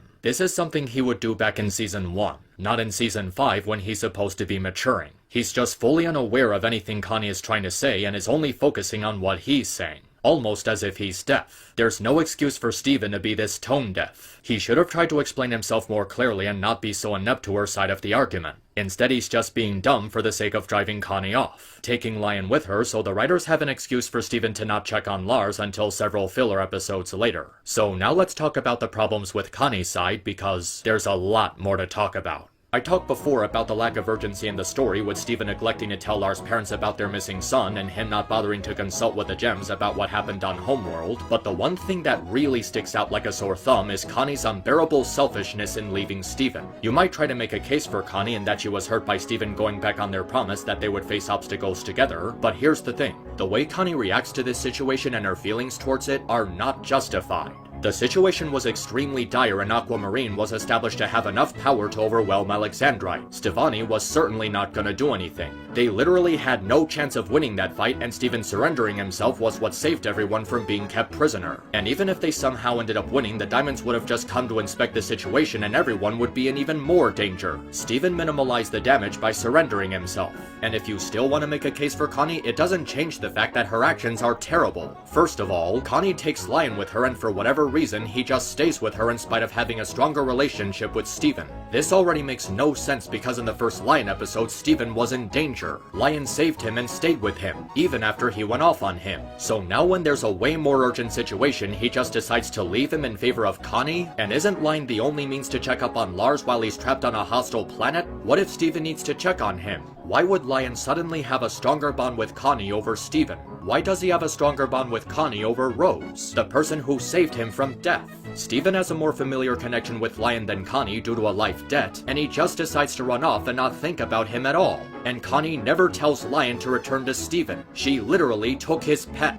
Connie is acting extremely selfish here. Her feelings are not more important than the fact that Steven's sacrifice saved everyone. Maybe he could have been more aware of her feelings, but that doesn't change the fact that he made the right decision. All of the other characters understood this and were actually thankful that Steven got home safe. Connie should have realized this and not acted so narrow-minded. She's putting her feelings and egotistical need to fight alongside Steven over the seriousness of the situation, and it just comes across as really immature. This is extremely out of character for Connie because she was built up to be a lot smarter and understanding than this. Her need to fight with Steven blinded her to the reality that they were out of options, and it makes Steven seem completely in the wrong when the dispute is supposed to be ambiguous. His side of the argument is never explored, and it sends the message that one person's feelings matter more than several people's lives, which is a terrible lesson to send to the audience. It makes it seem like Steven giving himself up to Homeworld only affected Connie when it literally affected everyone, including the gems and his dad. Wasn't there an episode where Connie learns a lesson about how it's better to vent your frustrations rather than bottle them up? Why wasn't that applied here? Why is there no attempt at resolving this verbally instead of running off?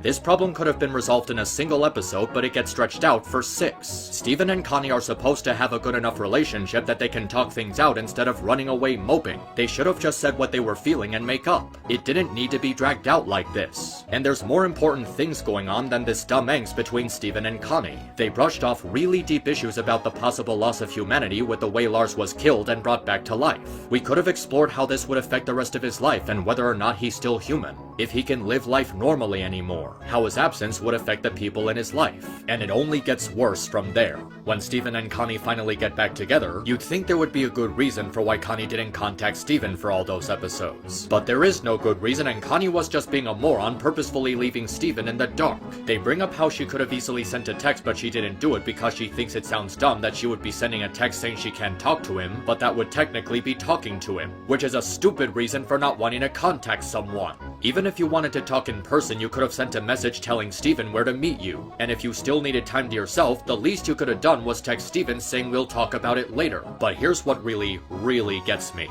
Connie has this dumb outburst over feeling ignored and says, I guess Kevin is your best friend now. That is extremely petty for Connie to say when she was ignoring him, and she really has no ground to stand on when she was repeatedly failing to make an effort to reach out to him. And it's a huge contradiction to how her character was established over the last 4 seasons. There's an extreme single-mindedness to how this conflict is handled, and it gets really irritating to think about. The episode Gemcation showed how Greg spending time with Steven by camping out in the woods was his way of dealing with what his son did. Couldn't we have gotten something like that for Steven and Connie? An episode where they try to do something together to make up for their disagreement? But the worst thing about this arc? It's completely pointless. It adds absolutely nothing to the story. You can easily skip the next 6 episodes after Lars' head except racing the barn and back to the kindergarten, and you would miss nothing. They waste so much time on this pointless conflict when they could have focused on the fallout of the abduction, or Lars' parents and their reaction to their son being turned into a space zombie, or the gems reflecting on what happened on Homeworld.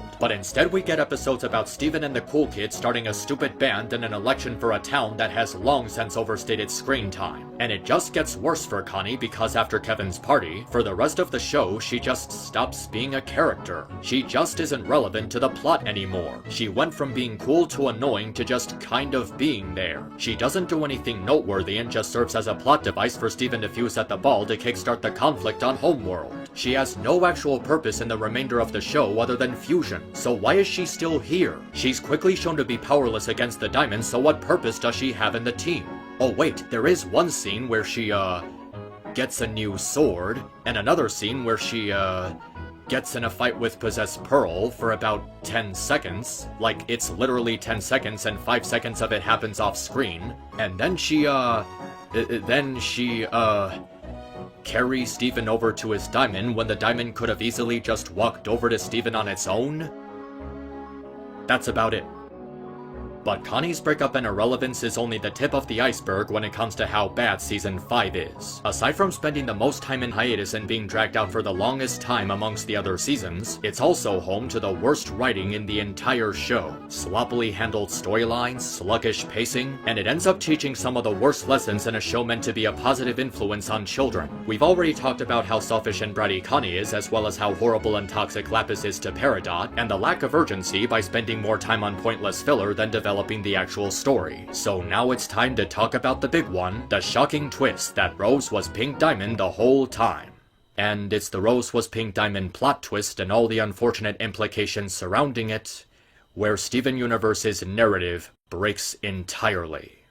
In the episode A Single Pale Rose, Steven returns home after his conflict with Lapis, thinking of a vision he saw while he was dreaming. A vision that seems to imply that the true culprit behind Pink's shattering was Pearl. An idea that, now that I think about it, would have been a much better plot twist. Steven goes to confront her, but she begins to panic and hides her phone in her gem. He travels inside to find it while exploring several of her deepest life memories until he arrives at the point in time where Rose shattered Pink. Or so it would seem. Pearl shows Steven that Pink's gem is still intact, revealing that she was never really shattered, which leaves him confused. He's transported into one last memory where we see Rose talking to Pearl about how this will change everything. She's excited about this fresh new start she's going to have with her, in which she says, "I can't exactly shatter myself." And so she shapeshifts into her true form, revealing how Rose Quartz was actually Pink Diamond herself. We then get a backstory revealing Pink's desire to have her own colony, and she was given the Earth to harvest resources for gems. But then she gets bored and Pearl encourages her to have fun by traveling to the planet's surface. So she disguises herself as a Rose Quartz to blend in with the other gems in secret while exploring Earth, until she discovers the truth behind colonization and sees how it destroys planets by draining resources. She tries to persuade Yellow and Blue to stop the colony, but they won't listen. With no other option, she pretends to be Rose Quartz and starts a rebellion against the gems to leave Earth. Thus, she pretends to be both Pink and Rose and starts a rebellion amongst her own people to free Earth. At least until she decides to end the war by faking her death, which results in the Diamonds corrupting the remaining gems on Earth in their anger. This twist is the worst way they could have possibly advanced the plot, as there's not only numerous reasons why it makes no sense, but it also completely destroys the lore and Pink's character. By having Rose reveal that she was Pink Diamond living a double life, it shatters the integrity of her character by saying that this freedom fighter and inspiring rebel that we've been following for the last 4 seasons was never real. It tells us that the background and upbringing that made Rose who she was in the first season, which was very important to both her and Steven's character development, didn't actually happen. Instead of being a rebel fighting a fascist empire for the freedom of gems, she was just one of the fascists who tricked her own people into killing each other because she wanted to preserve life on Earth. She didn't fight the empire because she cared about the freedom of gems or the planets that they were destroying, just the Earth. This character that was carefully built up since the very first season and a source of conflict for many of the characters was a fabricated lie. All for the sake of a plot twist that damages the immersion of its world as opposed to making it more interesting. Just the questions that this twist raises alone are enough to express how poorly handled and thought out it was. Like,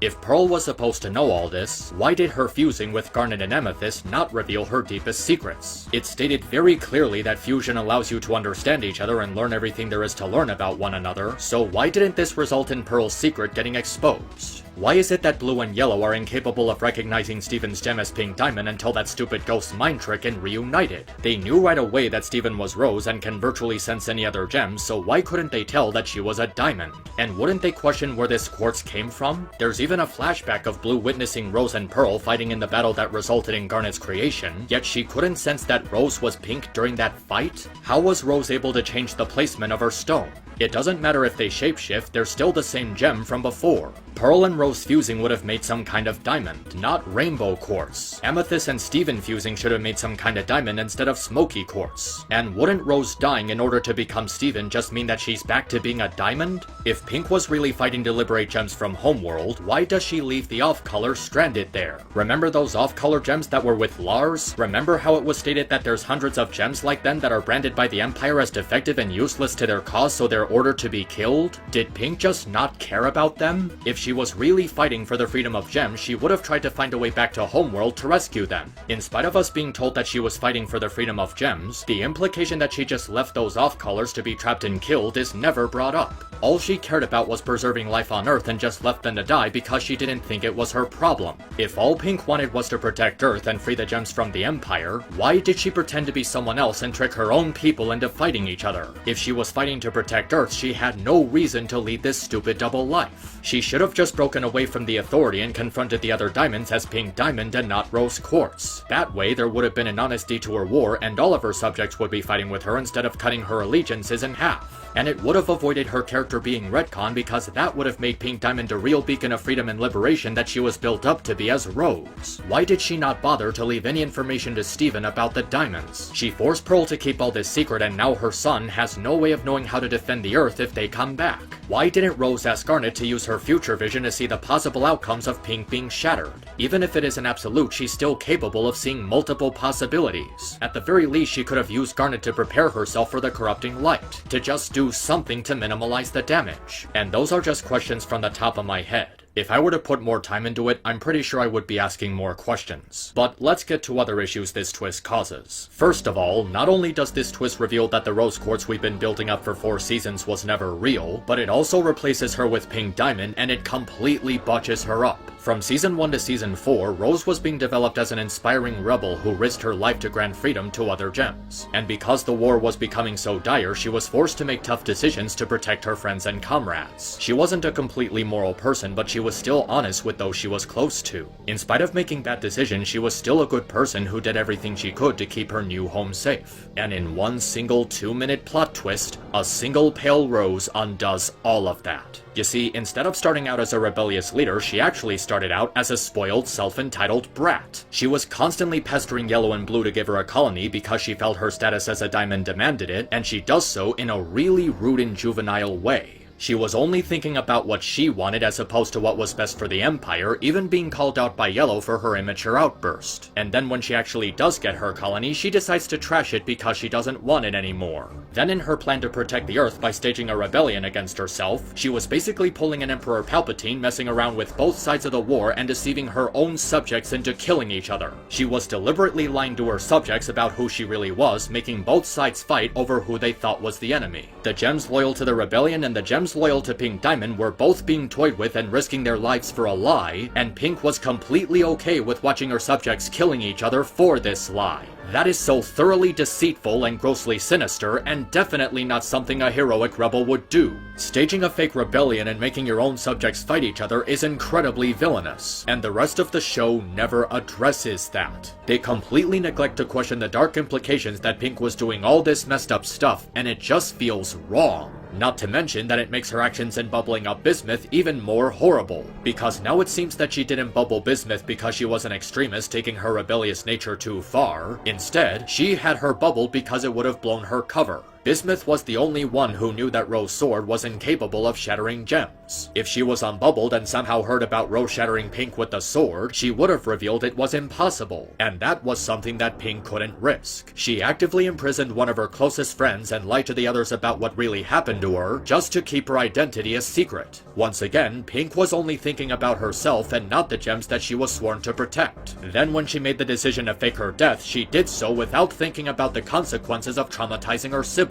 She basically egged them into using the light that shattered and corrupted all the gems on the planet's surface, causing the deaths of all the gems that got caught in her rebellion. Pink Diamond, in her carelessness, is responsible for the genocide of all the gems on Earth and provoking the remaining diamonds into destroying the planet. Now, you could make the argument that she had no way of knowing this was going to happen, except she would totally know that they would react to her death like this. Pink knew blue and yellow better than anyone. In spite of their arguments, they're clearly shown to have a close relationship with her and cared about her well-being. Pink just made Earth's situation even worse because now it has the scorn of her sisters. The fact that she thought they wouldn't counterstrike in response to her death is absolutely ridiculous. So not only is Pink a horrible person, she's also a complete idiot. And it gets even worse because the last thing Pink did before faking her death was ordering Pearl to remain silent and never speaking of this to anyone. This comes across as a huge red flag because in spite of fighting for the equality of all gems, she's still abusing her power over Pearl by ordering her to stay silent about all this. She still made her keep her emotions bottled up for thousands of years as a direct order from a diamond. She never considered how Pearl would feel, and you can clearly see how badly she was affected by all this. She was forced to stay quiet about the truth, which resulted in her stress and having nervous breakdowns whenever it was brought up. She played a hand in the event that made the diamonds retaliate and destroy everything, and she's not allowed to talk about it to anyone. This look on Pearl's face really spells out how she feels responsible and guilty for all this, heavily regretting what she's done.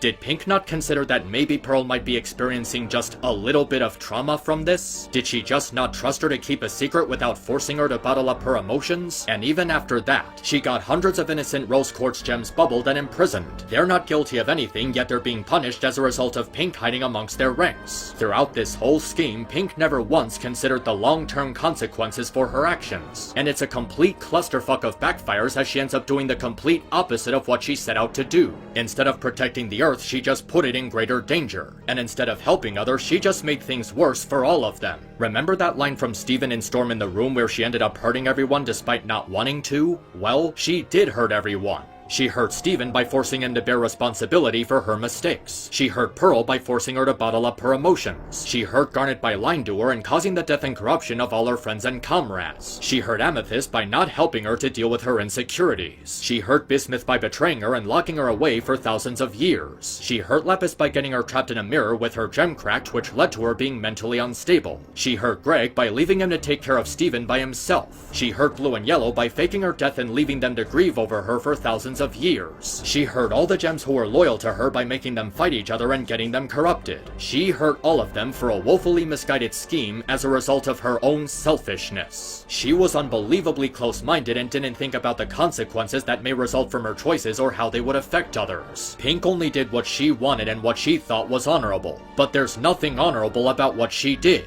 She treated her status as a diamond as just a game and was needlessly bratty about it. She ran away from her responsibilities and caused a war, destroying lives in the process. She betrayed one of her closest friends and locked her up. She was being hypocritical about telling people to be themselves when she herself wasn't being her true self. She was willingly sacrificing her own subjects while lying to them about the enemy they were fighting against. She thoughtlessly dragged others in her plan to kill herself and getting gems punished in the process. She forced her closest companion to bottle up her emotions without thinking about how it would affect her mental health. Instead of actually standing up for what she believed in, she just beat around the bush and didn't stand up to Blue and Yellow as herself. Instead of being honest and a real leader to her people, she just abandoned those who needed her and shrugged off her responsibilities. She left her sisters to believe she was dead, traumatizing them and leaving them to grieve over their loss. She basically caused the experiments on Shattered Gems to create force fusions and the cluster that would have destroyed the Earth. She dumped all her problems on her son, leaving him to fix her mess. And to top it all off, she'll never be held accountable for any of this because she was already dead effectively before the series even began. Everything this twist does to so thoroughly destroy Rose's character by completely replacing her with Pink Diamond is mind-numbingly asinine. It completely reverses so many character arcs and turns her into a spoiled brat. Even her objective to preserve human life on Earth ends up being twisted into something disturbing. Now it feels like she only cared about them because she was fascinated by them, like a scientist fascinated with his research material. And I'm sure a lot of people are gonna try and justify this twist by saying that it shows how flawed she was and how those flaws make her more interesting, because it's more believable and realistic. And I need those people to stop right now because she was already flawed as Rose. When it was revealed she shattered Pink Diamond after bubbling Bismuth for wanting to do the same thing. And I really need to stress out this next point. There's a very clear difference between a character being flawed and a character being completely unlikable. SpongeBob SquarePants is flawed. Twilight Sparkle is flawed. Pink Diamond is completely unlikable. Rebecca Sugar went on record saying she planned this twist from the very beginning, and she admits to Pink being a horrible person and her character being written intentionally. If that's the case, that just makes the twist even worse. Sugar had all those years of production to think about how bad this idea was, and in all that time, the realization never came to her. She was clearly going for a morally gray character, but that doesn't work because Pink Diamond's actions are 100% immoral. Even if she had good intentions, her actions are absolutely unjustified and make no sense whatsoever. She's way too impulsive and is constantly making mistakes that end up hurting others. Having a reason for doing something doesn't change the fact that what she did was wrong. Sugar stated that the show doesn't really have a villain despite the fact that the diamonds are clearly portrayed as villainous, and Pink's actions throughout the show are really villainous. She hurt so many people because she wanted to pretend to be a rebel. She orchestrated a fake war amongst her own people, faked her death forcing her family to grieve for her, forced Pearl to keep the truth hidden, also she could escape her responsibilities and goof around with the funny humans. This doesn't make Pink a morally gray character. It makes her into a complete monster. Rose was already a morally gray character, and this terrible twist completely screws that up. It twists her from a flawed but sympathetic rebel who had to make tough choices, to a horrible, manipulative schemer who tricked her own people into killing each other and traumatizing her sisters by faking her death. This is Luke Skywalker from The Last Jedi levels of character assassination, taking someone that a lot of people liked and completely changing them in the worst ways possible. I really wanted to believe that in spite of her flaws that Rose was a caring person who did what was best for everyone. But in the end, she only did what she thought was best for herself. And it only gets worse from there, because not only does this twist completely destroy Pink's character, but it also drags Pearl down with her. You remember how we talked about Pearl having this really uncomfortable romantic obsession with Rose? The very thing that her entire character seemed to revolve around? You also remember how pearls are literally made to be slaves as stated by Peridot? Yeah, this is where things get really gross. Pearl was a slave falling in one-sided love with her owner, and I really shouldn't have to explain what's wrong with that. Apparently this was supposed to explain why Pearl was so obsessed with Rose for the last 4 seasons, but it does so in an extremely dark and twisted way. And it completely deletes the concept of Pearl being her own gem and being a renegade. All those times she said she belonged to nobody were just as much of a lie as Pink being a thoughtful, caring leader. No matter how Pink treated her, she was, and still technically is, her slave. She was never freed from her owner, and it's such an inherently twisted power dynamic, especially with her being under a seal of silence for thousands of years. A slave falling in one-sided love with their master is a really unsettling idea, and it's made even worse by the fact that Pearl and Rose were supposed to be the first LGBT couple in Steven Universe before Ruby and Sapphire showed up. It would have been one thing if the show acknowledged how messed up this was, but this plot point goes completely unacknowledged. It gets to the point where Pink's original Pearl in Steven Universe Future is also revealed to be a slave falling in one-sided love with her owner, and Steven's Pearl describes it as, "Aw, that's adorable." Oh, God, no! What's the matter with you? This is unbelievably nasty, and for it to be treated as cute and charming is I don't even think the word exists to describe how gross and horrifying that is. It completely derails Pearl's entire character by turning her grievances over the loss of a loved one into something very disturbing. And even after that, it just keeps getting worse. Because the Rose was Pink Diamond revelation completely destroys the lore, causing the show's entire universe to completely collapse and implode on itself. Following a single pale rose, we have Pearl explaining her point of view, where she basically just says a bunch of things that don't align with what we've already been shown up to this point. So this entire alternate point of view flashback is basically just another retcon. They even rewrite how the human zoo was Blue Diamond's idea instead of Pink's. It's really suspicious just how badly this story from Pearl is completely detached from everything that's come before now. And it just feels like a flimsy excuse to justify the existence of this terrible twist. And this whole thing about how Pink was never shattered and she was actually Rose is such a boring and half-baked idea. And on reflection, it makes the entire background of the show less interesting.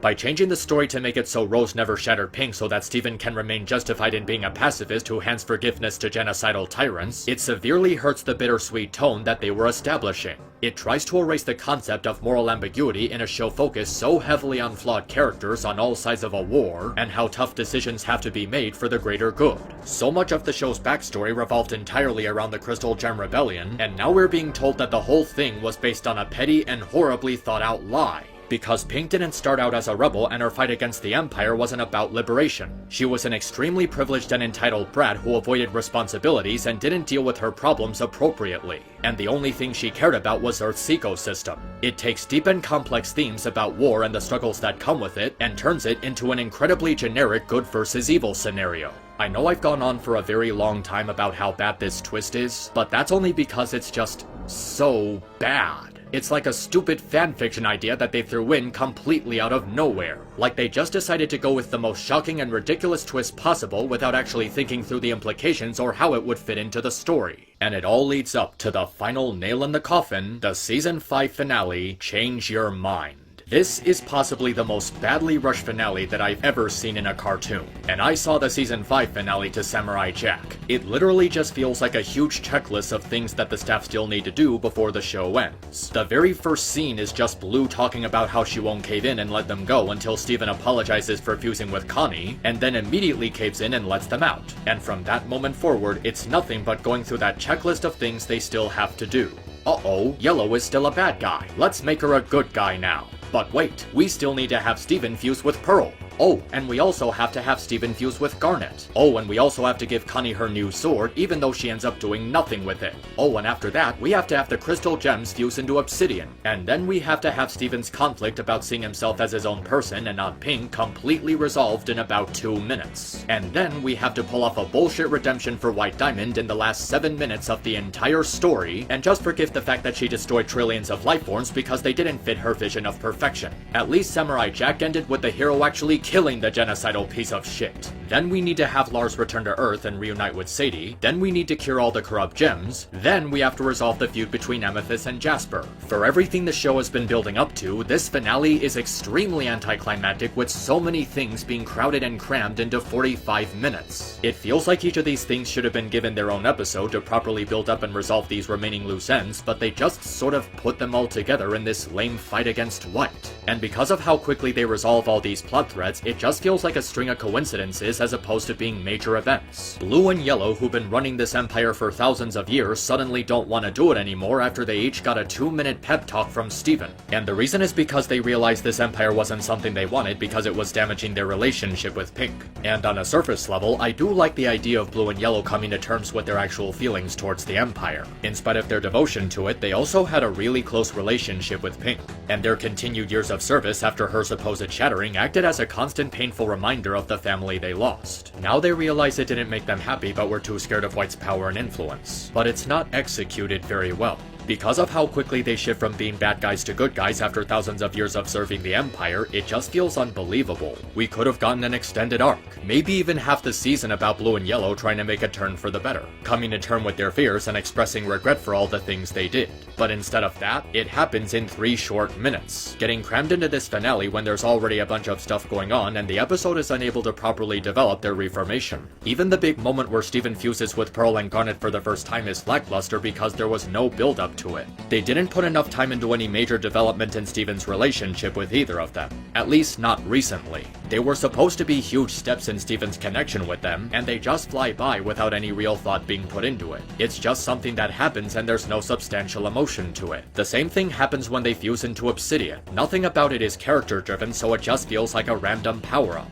And if the goal is to get up to White Diamond to confront her, why don't any of the gems just shapeshift into something that can fly? Why doesn't Lapis just grab Steven and fly him up to the robot head? The battle between the robot and Obsidian is a forced climax, so Obsidian appearing only happens because it's part of that checklist. And then you have White Diamond's villain reformation, and it's really just as bad as I remember it. White Diamond's transition from the main villain to an ally of the heroes is the most forced, contrived, hastily written, and laughably absurd villain reformation I've ever seen in my life. First off, the final battle against her is extremely underwhelming. This all-powerful tyrant who was built up as the ultimate enemy is easily defeated and overpowered by Steven's pink diamond. No joke. He literally curb stomps White as well as the other gems that she was mind controlling to increase her power. If Pink was really supposed to be this powerful the entire time, why did this whole 5-season conflict have to happen in the first place? Why the rebellion? Why the numerous invasions on Earth? Why the giant robot fight? Pink could have simply overthrown White Diamond and liberated all the worlds the diamonds were controlling. And after that, Steven just uses some comeback and suddenly White goes off color. That is asinine. You seriously can't be telling me that this Supreme Gem leader who killed millions of lifeforms and is feared by all who mention her was taken out with one roast line and that's it. That would be like defeating Ozai by throwing a bucket of water on him. That is the most anticlimactic thing you could have possibly given us with all the setup that you were doing with this villain. And after reuniting with his diamond, Steven offers her a hand in forgiveness and absolves her of all wrongdoing. But the problem is that she's done absolutely nothing to deserve it. She led a galactic dictatorship that oppressed anything that didn't fit her view of perfection, had thousands of planets destroyed to expand her empire, had trillions of lifeforms destroyed, pressured the other diamonds into following her, corrupted all the gems on Earth, experimented on shattered gems to create force fusions that traumatized Garnet, as well as the cluster that was going to destroy the Earth, and brainwash people against their will. Up to this point, White has only made one appearance, a 30-second cameo which only occurs at the tail end of the final season where she just dismisses Steven and sends into Pink's room before disappearing until the climax of this episode. Her character is horribly underdeveloped. We never get any sort of in-depth look into White's motivations, what drove her to do any of this, her relationship with any of the other characters, and it just makes her redemption even more forced and half-assed. And aside from that, we learn absolutely nothing about the Diamond's background except for this empire that White made for herself. Where did they come from? How were they created? If diamonds don't have ages, then why does Pink act like a child? There's a lot of questions surrounding the diamonds that are never answered, and they're never going to be answered because this is supposed to be the end of their arc. Blue is good now, yellow is good now, and white is good now. That's it. That's all they decided to do with them. It's so cheap and asinine that White Diamond is just handed forgiveness on a silver platter when she's not only a literal mass-murdering, brainwashing psychotic, but she's shown to have absolutely zero positive or redeeming qualities that warrant that forgiveness. And when you look back on previous episodes, it doesn't even make any sense. Steven has been shown to hate other characters for far less severe actions than committing genocide on a galactic scale. He hates Kevin for being a stuck-up teenager, he was willing to sell out Peridot in Season 2 when she was trying to contact Yellow, he sides with Sour Cream in telling off his neglectful father, he angrily tells Jasper off when she tries to get back together with Lapis, but now when face to face with a galactic genocidal maniac, Steven is being the worst pacifist ever and is giving her his friendship and forgiveness just because she's family to a character who was just established several episodes ago to be an absolutely terrible person. It is the stupidest, hypocritical, most bullshit message that you could possibly teach to people in a show like this. So Steven is hateful of Kevin for being guilty of rather trivial wrongdoing, but is willing to forgive White Diamond who's guilty of galactic mass murder and fascism. And this is a really huge problem with Steven's character in the final season. Not only is he emotionally oblivious and inept, he is the worst type of pacifist and apologist imaginable. He's willing to mindlessly forgive terrible people for doing terrible things and doing nothing to hold them accountable for their actions. He's actively disregarding the trillions of lifeforms who have suffered as a result of the Empire and giving the Diamonds a second chance they don't deserve. and it ends up sending this rather harmful message to the audience, because Steven Universe in its final season has this really aggressive leaning towards forgiveness. No matter how bad, vile, or nasty a person might be, we must never kill them, and offering them forgiveness is the most absolute option to take. And it might have been one thing if the actions of the character being offered forgiveness weren't so severe, but the diamonds are literally responsible for a galactic mass grave.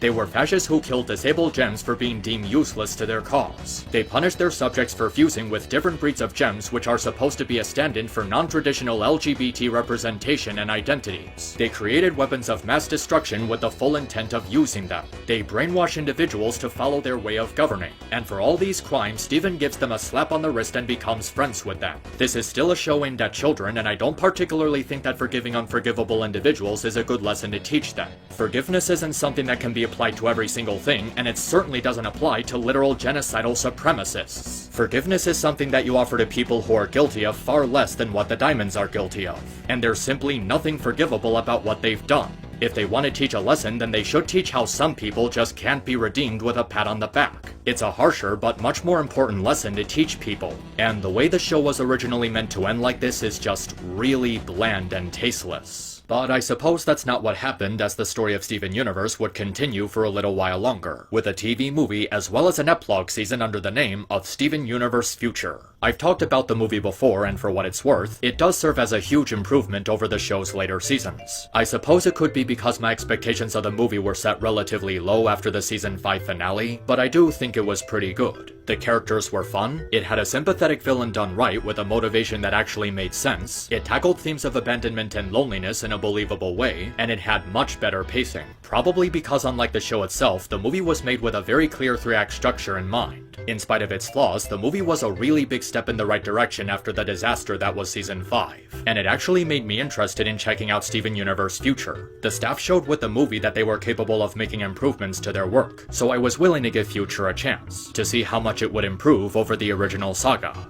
And it doesn't actually do that. Steven Universe Future has a number of problems that really weigh it down. On a surface level, it does seem like it's going back to the show's original roots, with a return to form to what made season 1 so great. It was much more episodic with the exception of an ongoing issue regarding Steven's pink outbursts. It has a better sense of focus with not a lot of complicated stuff going on. A lot of the stories are down-to-earth slice-of-life scenarios, and it had a relatively consistent airing schedule with episodes coming out every Friday. It did go on hiatus for about 2 months, but compared to the years-long wait for seasons 4 and 5 and the horrible Steven bombs, it was a lot better. And as an epilogue season, it does put forth a relatively good effort in tying up loose ends. Pink's original Pearl moving on from her abuser and finding a new relationship in Steven's Pearl. The Crystal Gems accepting that Steven is grown up and no longer a silly kid. Giving Homeworld Gems a new purpose after dismantling the Empire. The imprisoned Rose Quartz Gems being freed. Providing closure to Sadie and Lars' relationship, and Lapis experiencing growth from how awful she used to be. Though that isn't really a high bar to jump over considering her arc in the original show. So if Steven Universe Future is appearing to be an improvement over the original show, where do the problems lie? Well, the main problem doesn't seem to be coming from any of the side characters, but the main character Steven himself. The way he's written and the conflict involving his pink outbursts are very poorly executed. The plot of the season is basically watching Steven adapting to the changes around him, coping with the passage of time, how it's affected people in his life, and Steven starting to feel insecure about being left behind by his friends, unsure of his own ability to move forward. As a result, he begins to feel unneeded and wonder if he still has a purpose in Beach City. And this does sound like an interesting conflict. For most of the show's run, he's always been acting as a figure for helping others, but now he's in an environment where no one needs his help. And since there's no one in town who can relate to this situation, he doesn't think he can talk to anyone about this problem. It's an arc about the inability to get help when he was always the helper, as well as losing a sense of purpose. Steven grew up in a life where he had to constantly fix his mother's mistakes while teaching people how to fix their problems, so I'm willing to buy the idea that he has a hard time adjusting to a new environment where he no longer has a problem to solve. There's just one problem. The way Steven is written is absolutely terrible, and the main reason why his character writing is so terrible is because Steven in Future is a different character. He's a completely different person than who he was in the original saga in a way that makes him completely unrecognizable. And before someone says that's the point because it's set in a time skip and people are expected to be different over time with age, there's still such a thing as doing it in a way that feels consistent with the character. And that's the core issue. Nothing about the way Steven is written here is consistent consistent. Throughout the season, Steven is constantly expressing behavior that doesn't fit him at all. And apparently the reason he's acting like this is because he's dealing with post-traumatic stress disorder. But I have a hard time believing that Steven has been dealing with any kind of trauma since season 1. The vast majority of the original show has him experiencing basically no lasting trauma from all the stuff he went through. Even without a supportive care group, Steven was characterized as largely optimistic. Remember his reaction to Peridot stressing out over the cluster that was going to destroy the Earth? He was totally chill about literal earth-shattering danger. And in instances where he has to deal with a stressful situation, like in Mindful Education or Storm in the Room, the emotional trouble he's going through is completely resolved with no sign of lasting stress in the following episode. It's really hard to believe that Steven is dealing with trauma over how he didn't mean to hurt anyone, when his feelings towards it are literally resolved in the last 30 seconds of that episode, and the following one is about him playfully pretending to be a robot while showing no signs of stress, trauma, or depression, in a story that's completely detached from the events of Mindful Education. Maybe if we saw hints of his trauma in the first 5 seasons, I would believe it, but the staff was clearly not setting up an arc about dealing with trauma. The way Steven's trauma and his pink powers are introduced are completely random and out of nowhere. There's no build-up to it. Like they go, oh look, Steven can do that now, with no setup. And it might not be so bad except for the fact that Steven is portrayed as an aggressive, angsty teenager who tries to yell all his problems away. Remember all that character development from the other seasons? Let's just forget all that and have Steven act as a pretentious dick for a good chunk of the season. He comes across as uncharacteristically selfish a lot of the time. And in many points in between, he's venting about other people for no justified reason. In episode 1, he gets really impatient with Jasper for being uptight over changes to gem culture, when he's been a lot more patient with much more stressful situations, like talking down the genocidal tyrants who were hell-bent on destroying the Earth. And wanting to pick a fight with Jasper is heavily contradictory to his more pacifist nature in both the first 5 seasons and the movie. Back then, he only fought in self-defense or when there was no other option. But here, not only is he picking a fight with Jasper, he's completely okay with beating her senseless and blasting her across the mountain. Then in episode 4, it's really disturbing how he yells at Volleyball in the healing chamber. He just found out she's a victim of domestic abuse, and he's completely okay with shouting at her just because he hates being reminded of Pink. He literally makes her curl up in a ball, quivering in fear. A pretty legit reaction from someone suffering from trauma as a result of physical domestic abuse. And don't excuse it by saying he regrets doing it a second later, because if Steven was written consistently, he wouldn't have even done it in the first place. He says he wants to undo the damage Pink caused and then proceeds to throw a violent tantrum similar to the one where she cracked Volleyball. You starting to see the issue? Steven is acting a lot like Pink this season, being really childish and throwing tantrums at people who did nothing wrong. And I'm pretty sure that acting more like Pink is a really bad sign. And then we get to episode 5, which is the most hypocritical shit you will ever see from Steven. You remember the episode where Lapis was suspicious of that lovable Ruby from Hit the Diamond and the other characters explain how wrong she is for being judgmental, only to reveal that this lovable Ruby was a dastardly trickster, thus making Lapis right about acting judgmental, rendering the whole episode completely pointless? Well, let's do that again, but with Steven being the needlessly judgmental one. He spends the entire episode assuming that Bluebird is up to no good and that she doesn't deserve his good graces, which is absolutely insane since he was willing to be friends and family with mass-murdering dictators without a second thought. It's not even an interesting episode because of how obvious it is that Bluebird is secretly a villain. They keep doing these obvious fake-outs to subvert your expectations, but it's far too apparent that this is all a red herring, making the viewer lose interest in the situation. And it just hits home how incredibly biased the series is in determining who gets redeemed and who doesn't. Kevin and Bluebird are hated and suspected by Steven, but the Diamonds are completely okay. And the hypocrisy doesn't end there, as episodes 7, 9, and 10 come along and show how Steven is really bad at remembering lessons from previous episodes. The 7th episode has him characterized as learning to manage himself better while making steps to be more responsible. Okay, some actually good characterization. But then in episode 9, he acts in a manner that's completely contradictory to episode 7, where he panics over Lars and Sadie breaking up while moving forward with their own lives. He just goes back to being stressed out and immature in spite of an episode where we just saw him being mature and in control of himself. He also comes across as really nosy where he feels the need to interfere with other people's lives, even trying to bait Sadie and Lars into getting back together when it's none of his business. Remember how he went on and on about helping people by letting them be themselves? He's literally not allowing people to be themselves. Then in episode 10, in spite of learning how to accept change, he acts really aggressive towards the concept of change. He literally names all the plants after the people he just got in a fight with over moving forward with their lives, and when he talks to the Lars plan, he goes on a rant about Lars leaving to be with the off-colors. And then he goes on a really dumb rant about being annoyed by the other gems because he wants to believe he knows better. He's extremely ungrateful towards them, which is really disrespectful to their friendship after everything they've been through. He even goes so far as to chastise Amethyst for being more mature. Seriously? You're getting mad at Amethyst for being more mature when you previously praised her for being more mature? That is such a load of crap.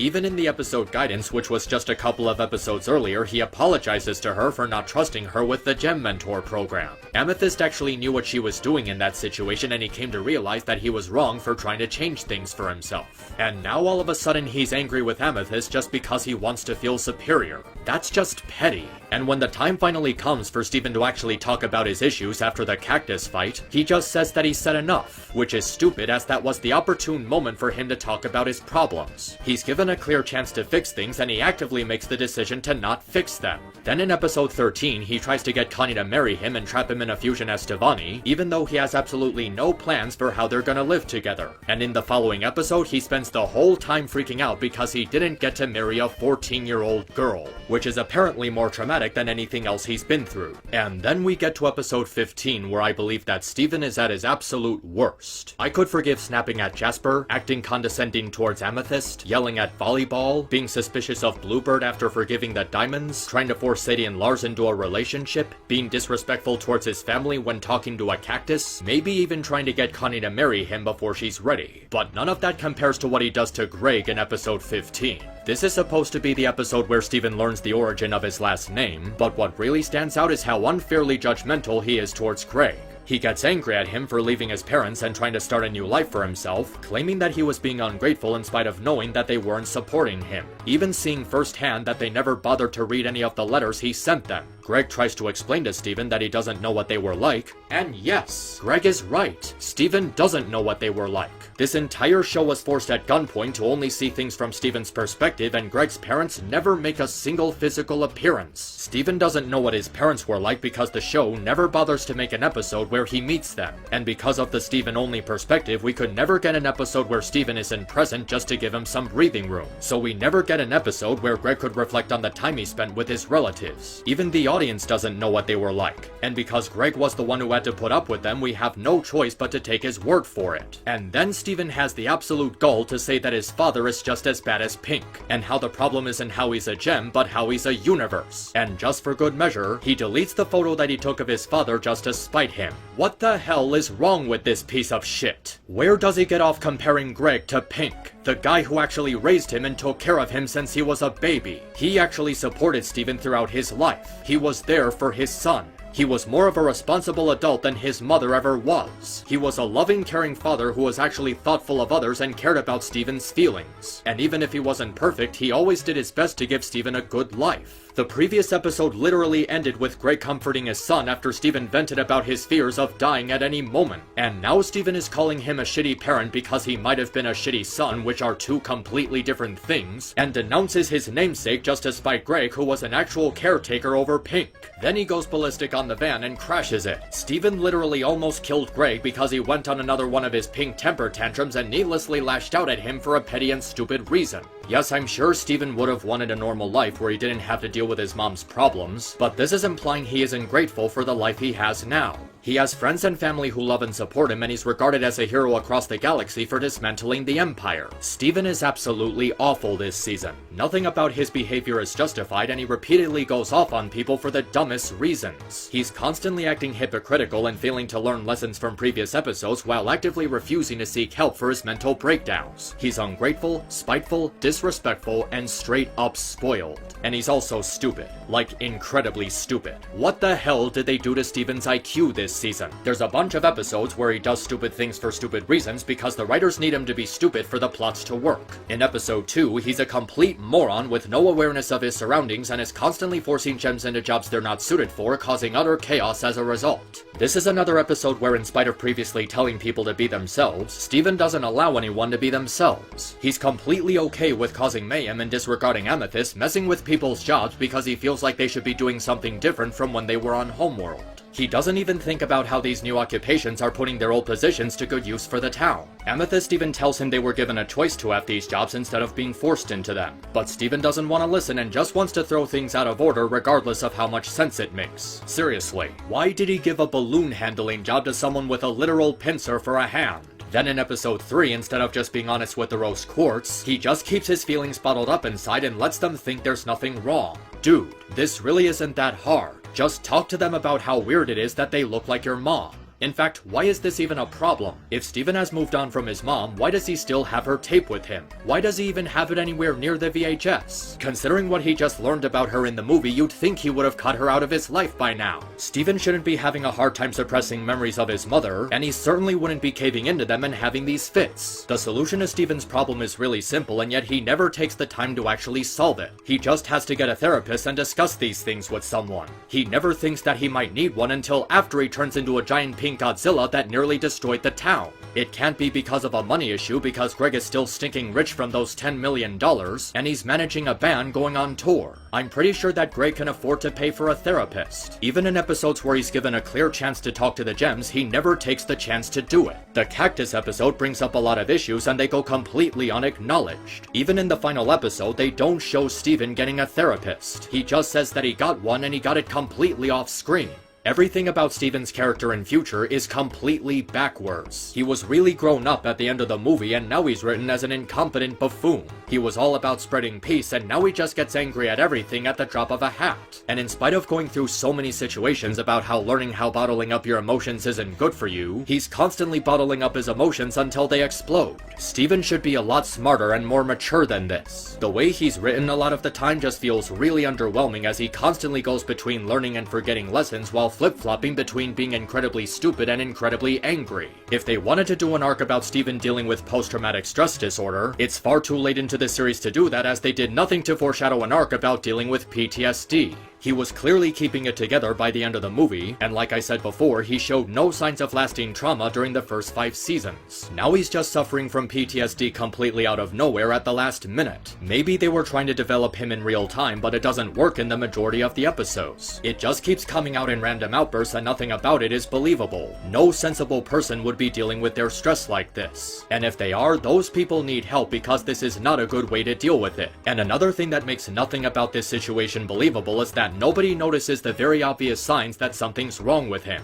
When Steven yells at volleyball, Pearl doesn't talk to him about it. The cactus episode ends with the gems asking Steven if he needs to talk about something, and they never talk to him about it just because he said enough. There's an instance in episode 14 where Steven has a heart-to-heart with Greg, and it looks like they're finally gonna start exploring his trauma after they just made a big deal out of it, but the next episode is just about them going on a road trip, and they never acknowledge anything that happened at the hospital. Even when the car crashes as a result of Steven's outburst, Greg just takes it as an opportunity to tell him that he's proud of his son for being honest. It's only in episode 16 when the other gems actually try to confront Steven about his outburst, but by then, it's already too late. They didn't talk to him when they were supposed to, and now he's closing himself off and getting more aggressive. By the time they acknowledge how the other characters didn't help him when they should've, they completely rush through the moment instead of pacing it out properly. And I think the reason why this ends up happening is because Steven Universe Future shares the same 2 big problems that the original had. Not only does it still have filler in a season this short and limited, but it also has the Steven-only perspective that limits the scope of the story.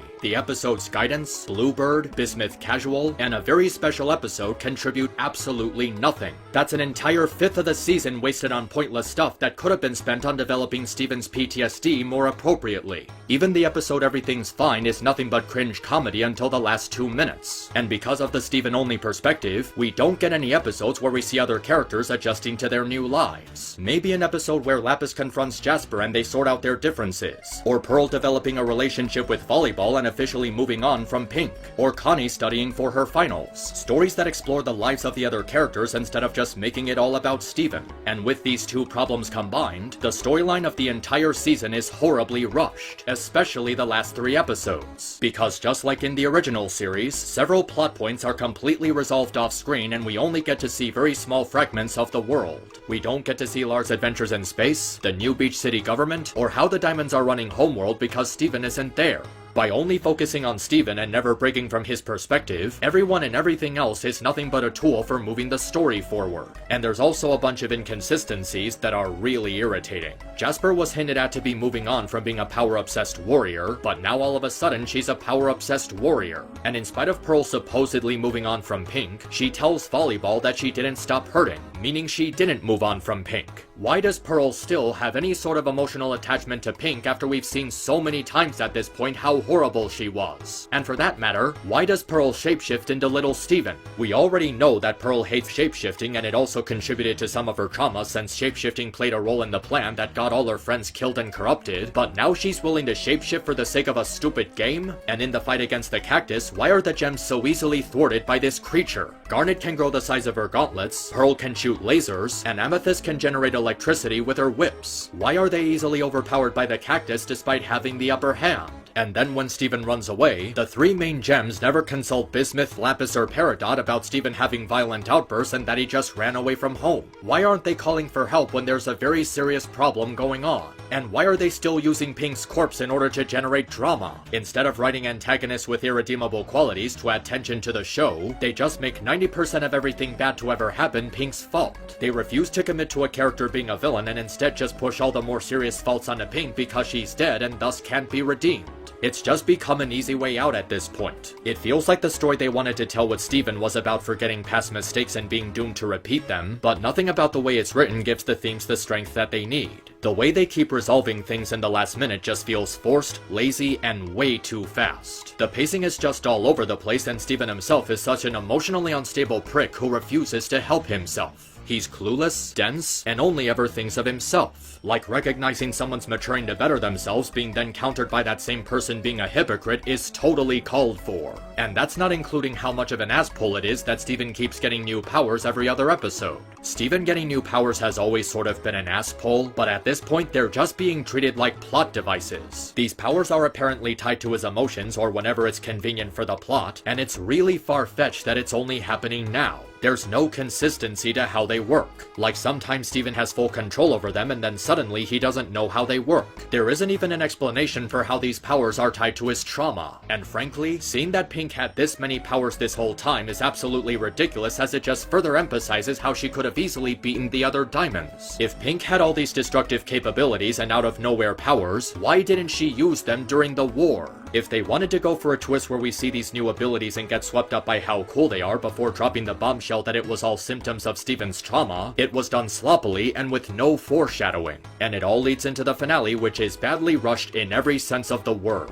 First of all, the episode Homeworld Bound is more or less just an excuse to show how the diamonds have been redeemed, and it still feels undeserved. Their turnaround is a terrible 180 with no proper build-up. They just gave them the final touches of a villain reformation to get people to stop complaining about it, and it feels unnatural. All they did was show the end result of a character arc instead of showing all the important stuff that happens in the middle. They just tell the audience that they're good now and expect people to just accept such an abrupt change. If you want to redeem the diamonds, at least blue and yellow, you need to show actual consequences and progression in order for their reformation to feel deserved. This doesn't feel deserved. It just feels compulsory. Then the episode Everything's Fine is nothing but cringe comedy that could have easily been cut out and replaced with something that would have actually added weight to the story. It goes too far with its dark humor and spends the majority of the episode treating a dark and serious situation in a really lighthearted way. It would have been much better if the episode just played straight with itself over how dark it was. It could have explored Steven's emotional state, seeing him progressively lose his mind and break down instead of just shoving it all in at the last minute. And what really bugs me is how the thing that causes Steven to have his final breakdown is really underwhelming. All he does is vent about stuff we already know before just deciding he's a monster now. What should have been the breaking point was something of actual consequence. What if in his anger he accidentally punches Pearl? He would have cracked her eye like Pink did to Volleyball. This would have been the final straw for him, as his worst fear has been realized. In spite of trying so hard to be a better person than his mother, he still ended up hurting people he cared about like she did. That would have been a good catalyst for Steven to become corrupted, fearing that he's no different from Pink. But this really generic venting at himself is really lacking in consequence, since nothing of actual consequence has happened. It's completely undercooked and a mediocre way for Steven to turn. And if you thought those episodes were rushed, that's nothing compared to the final battle with Steven's corruption. The first third is just them going through the motions of everyone taking turns trying to heal Steven before the second one, where we have a really poorly done scene of everyone crying and trying to one-up each other's self-pity. When this scene came up, I couldn't believe how ridiculous it was and how badly it offset the tone of the episode.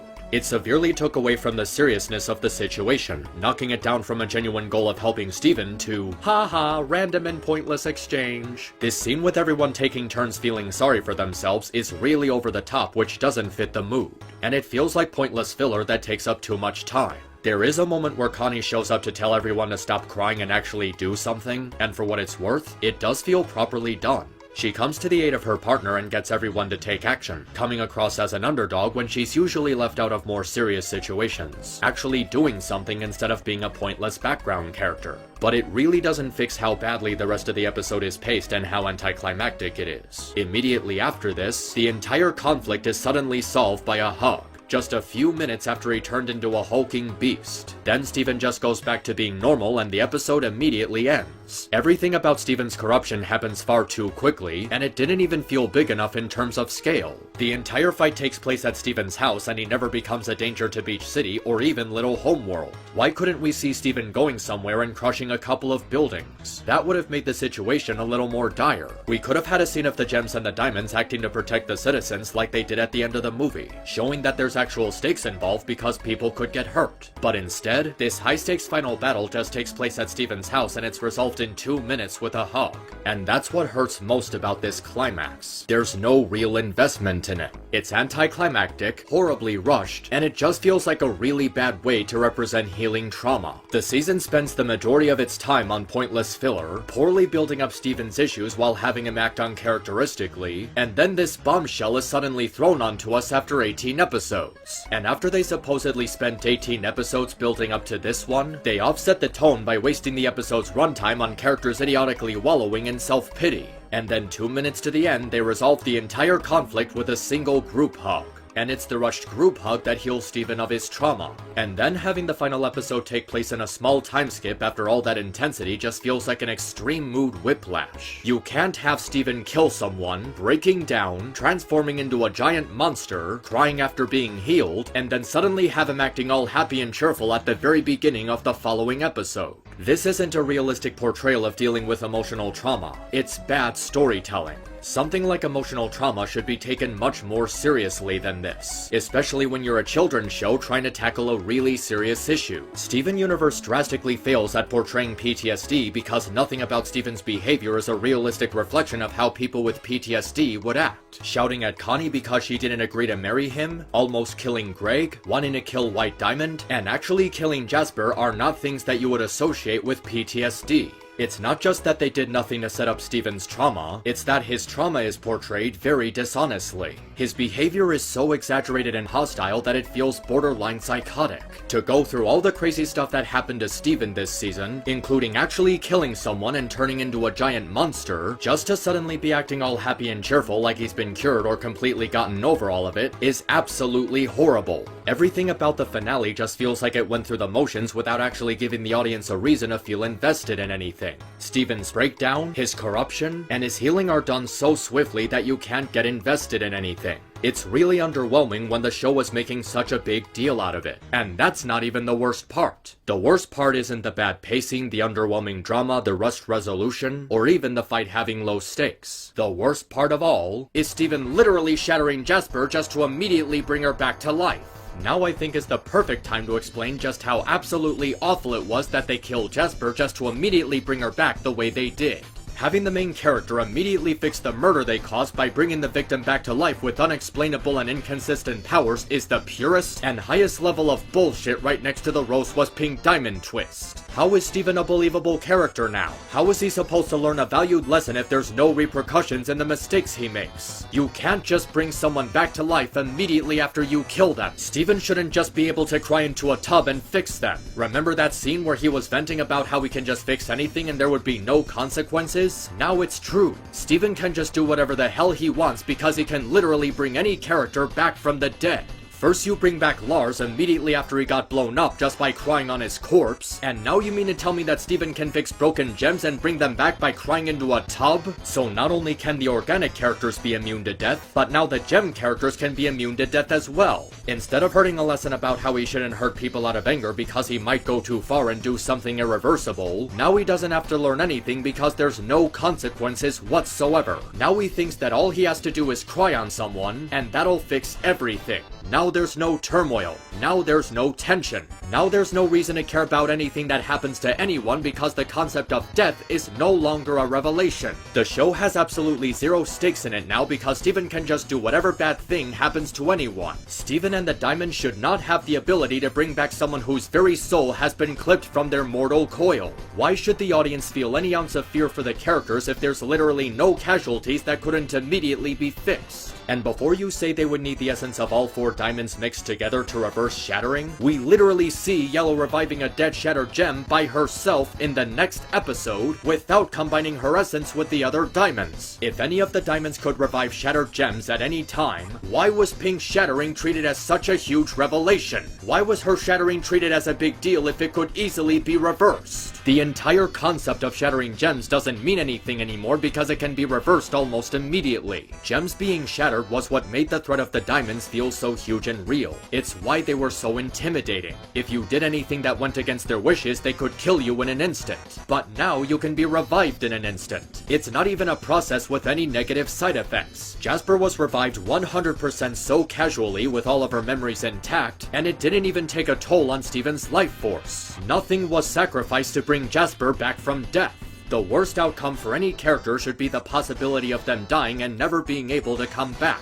But now death doesn't mean anything and there's no stakes. What would have been better was if shattering gems was actually permanent and irreversible. If Jasper couldn't be brought back, that would have added actual consequence to Steven's actions. It would have added so much to what the season was trying to convey. How Steven can fix every single mistake and there are just certain things he has to live with. Jasper's shattering is what should have been his turning point. We could have spent the next several episodes with him coming to terms with the permanent ramifications of his actions, slowly losing his sanity because he committed murder and can't do anything to take it back. It would have made the build-up to the finale better. It would have made the situation more believable. So many things could have easily been fixed if they actually had the balls to keep Jasper dead.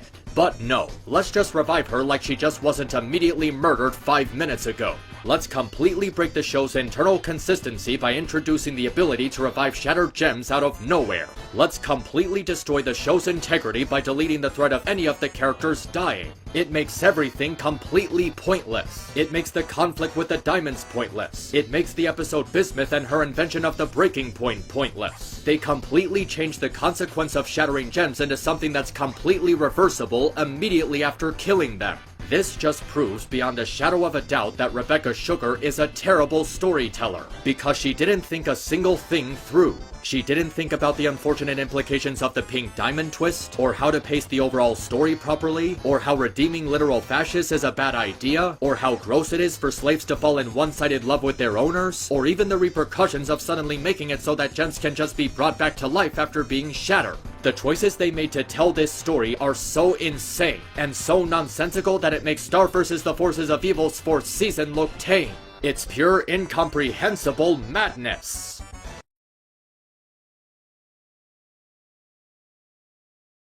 Okay, I think it's time I wrapped up this video. When I first started going through Steven Universe, I wasn't expecting much. I figured it would be a charming little cartoon with some cute stuff in it that would make it worth my time. And for a while, it was. The first season of the show was surprisingly well put together. The characters were very well developed and it told a fun collection of stories with good humor. It was paced well, and it had enjoyably dark story elements without being needlessly grim. It was done in a way that really got me invested in this cast, and this world Rebecca Sugar created, and I wanted to see where it was going. I was interested in seeing what else they could do with this material, but it mostly ended up amounting to nothing. It always felt like the first season of Steven Universe was laying the ground for a much bigger story, but the rest of the series never managed to deliver on it. With so much time wasted on pointless filler, multiple character arcs being underdeveloped and going nowhere, a storyline that went at a snail's pace, plot twists and narrative choices that were poorly thought out, and mishandling important themes in a way that felt lost amongst all the chaos going on. It's a real shame that a show that started out so promising ended up being so disappointing.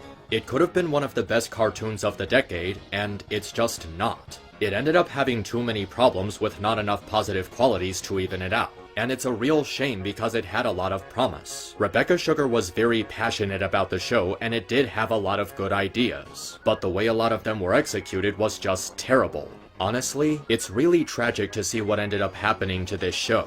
What could have been something truly special ended up just being mediocre, especially for something that's supposed to be a big icon of LGBT representation.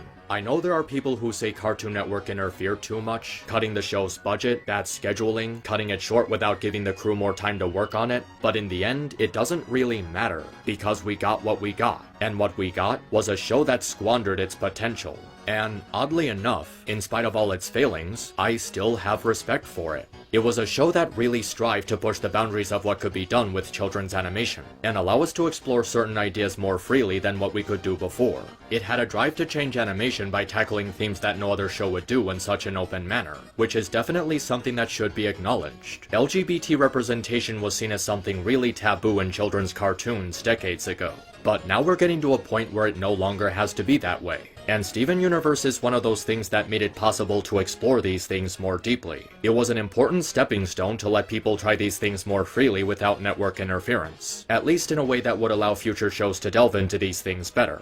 And for what it's worth, I think it's a good enough accomplishment for Rebecca Sugar to make. She wasn't a good storyteller, but she was an ambitious artist who really cared about the medium of animation. It's really telling that she wanted good things for the industry by making something that strived to create new opportunities for children's animation, and even animation at large. And I think that's why I respect Steven Universe so much. It was made by people who really cared about what they were doing and wanted to elevate the medium of animation beyond just kid stuff. Even with all its failings, the people behind it had something meaningful to say. The things that it talks about are things that should be talked about in cartoons for both kids and adults. It really tried to do something good and be something more than just a cartoon, which is actually pretty commendable. Even if Rebecca Sugar failed more than she succeeded, she cared about animation, and she cared about the audience she was trying to appeal to, which is a lot more than I can say for other types of entertainment out there. It's really different from something that's not only bad, but you can tell so easily that the people behind it didn't give one shit about the subject matter they were representing, and didn't care about the audience, and just wanted to make money off of a popular IP.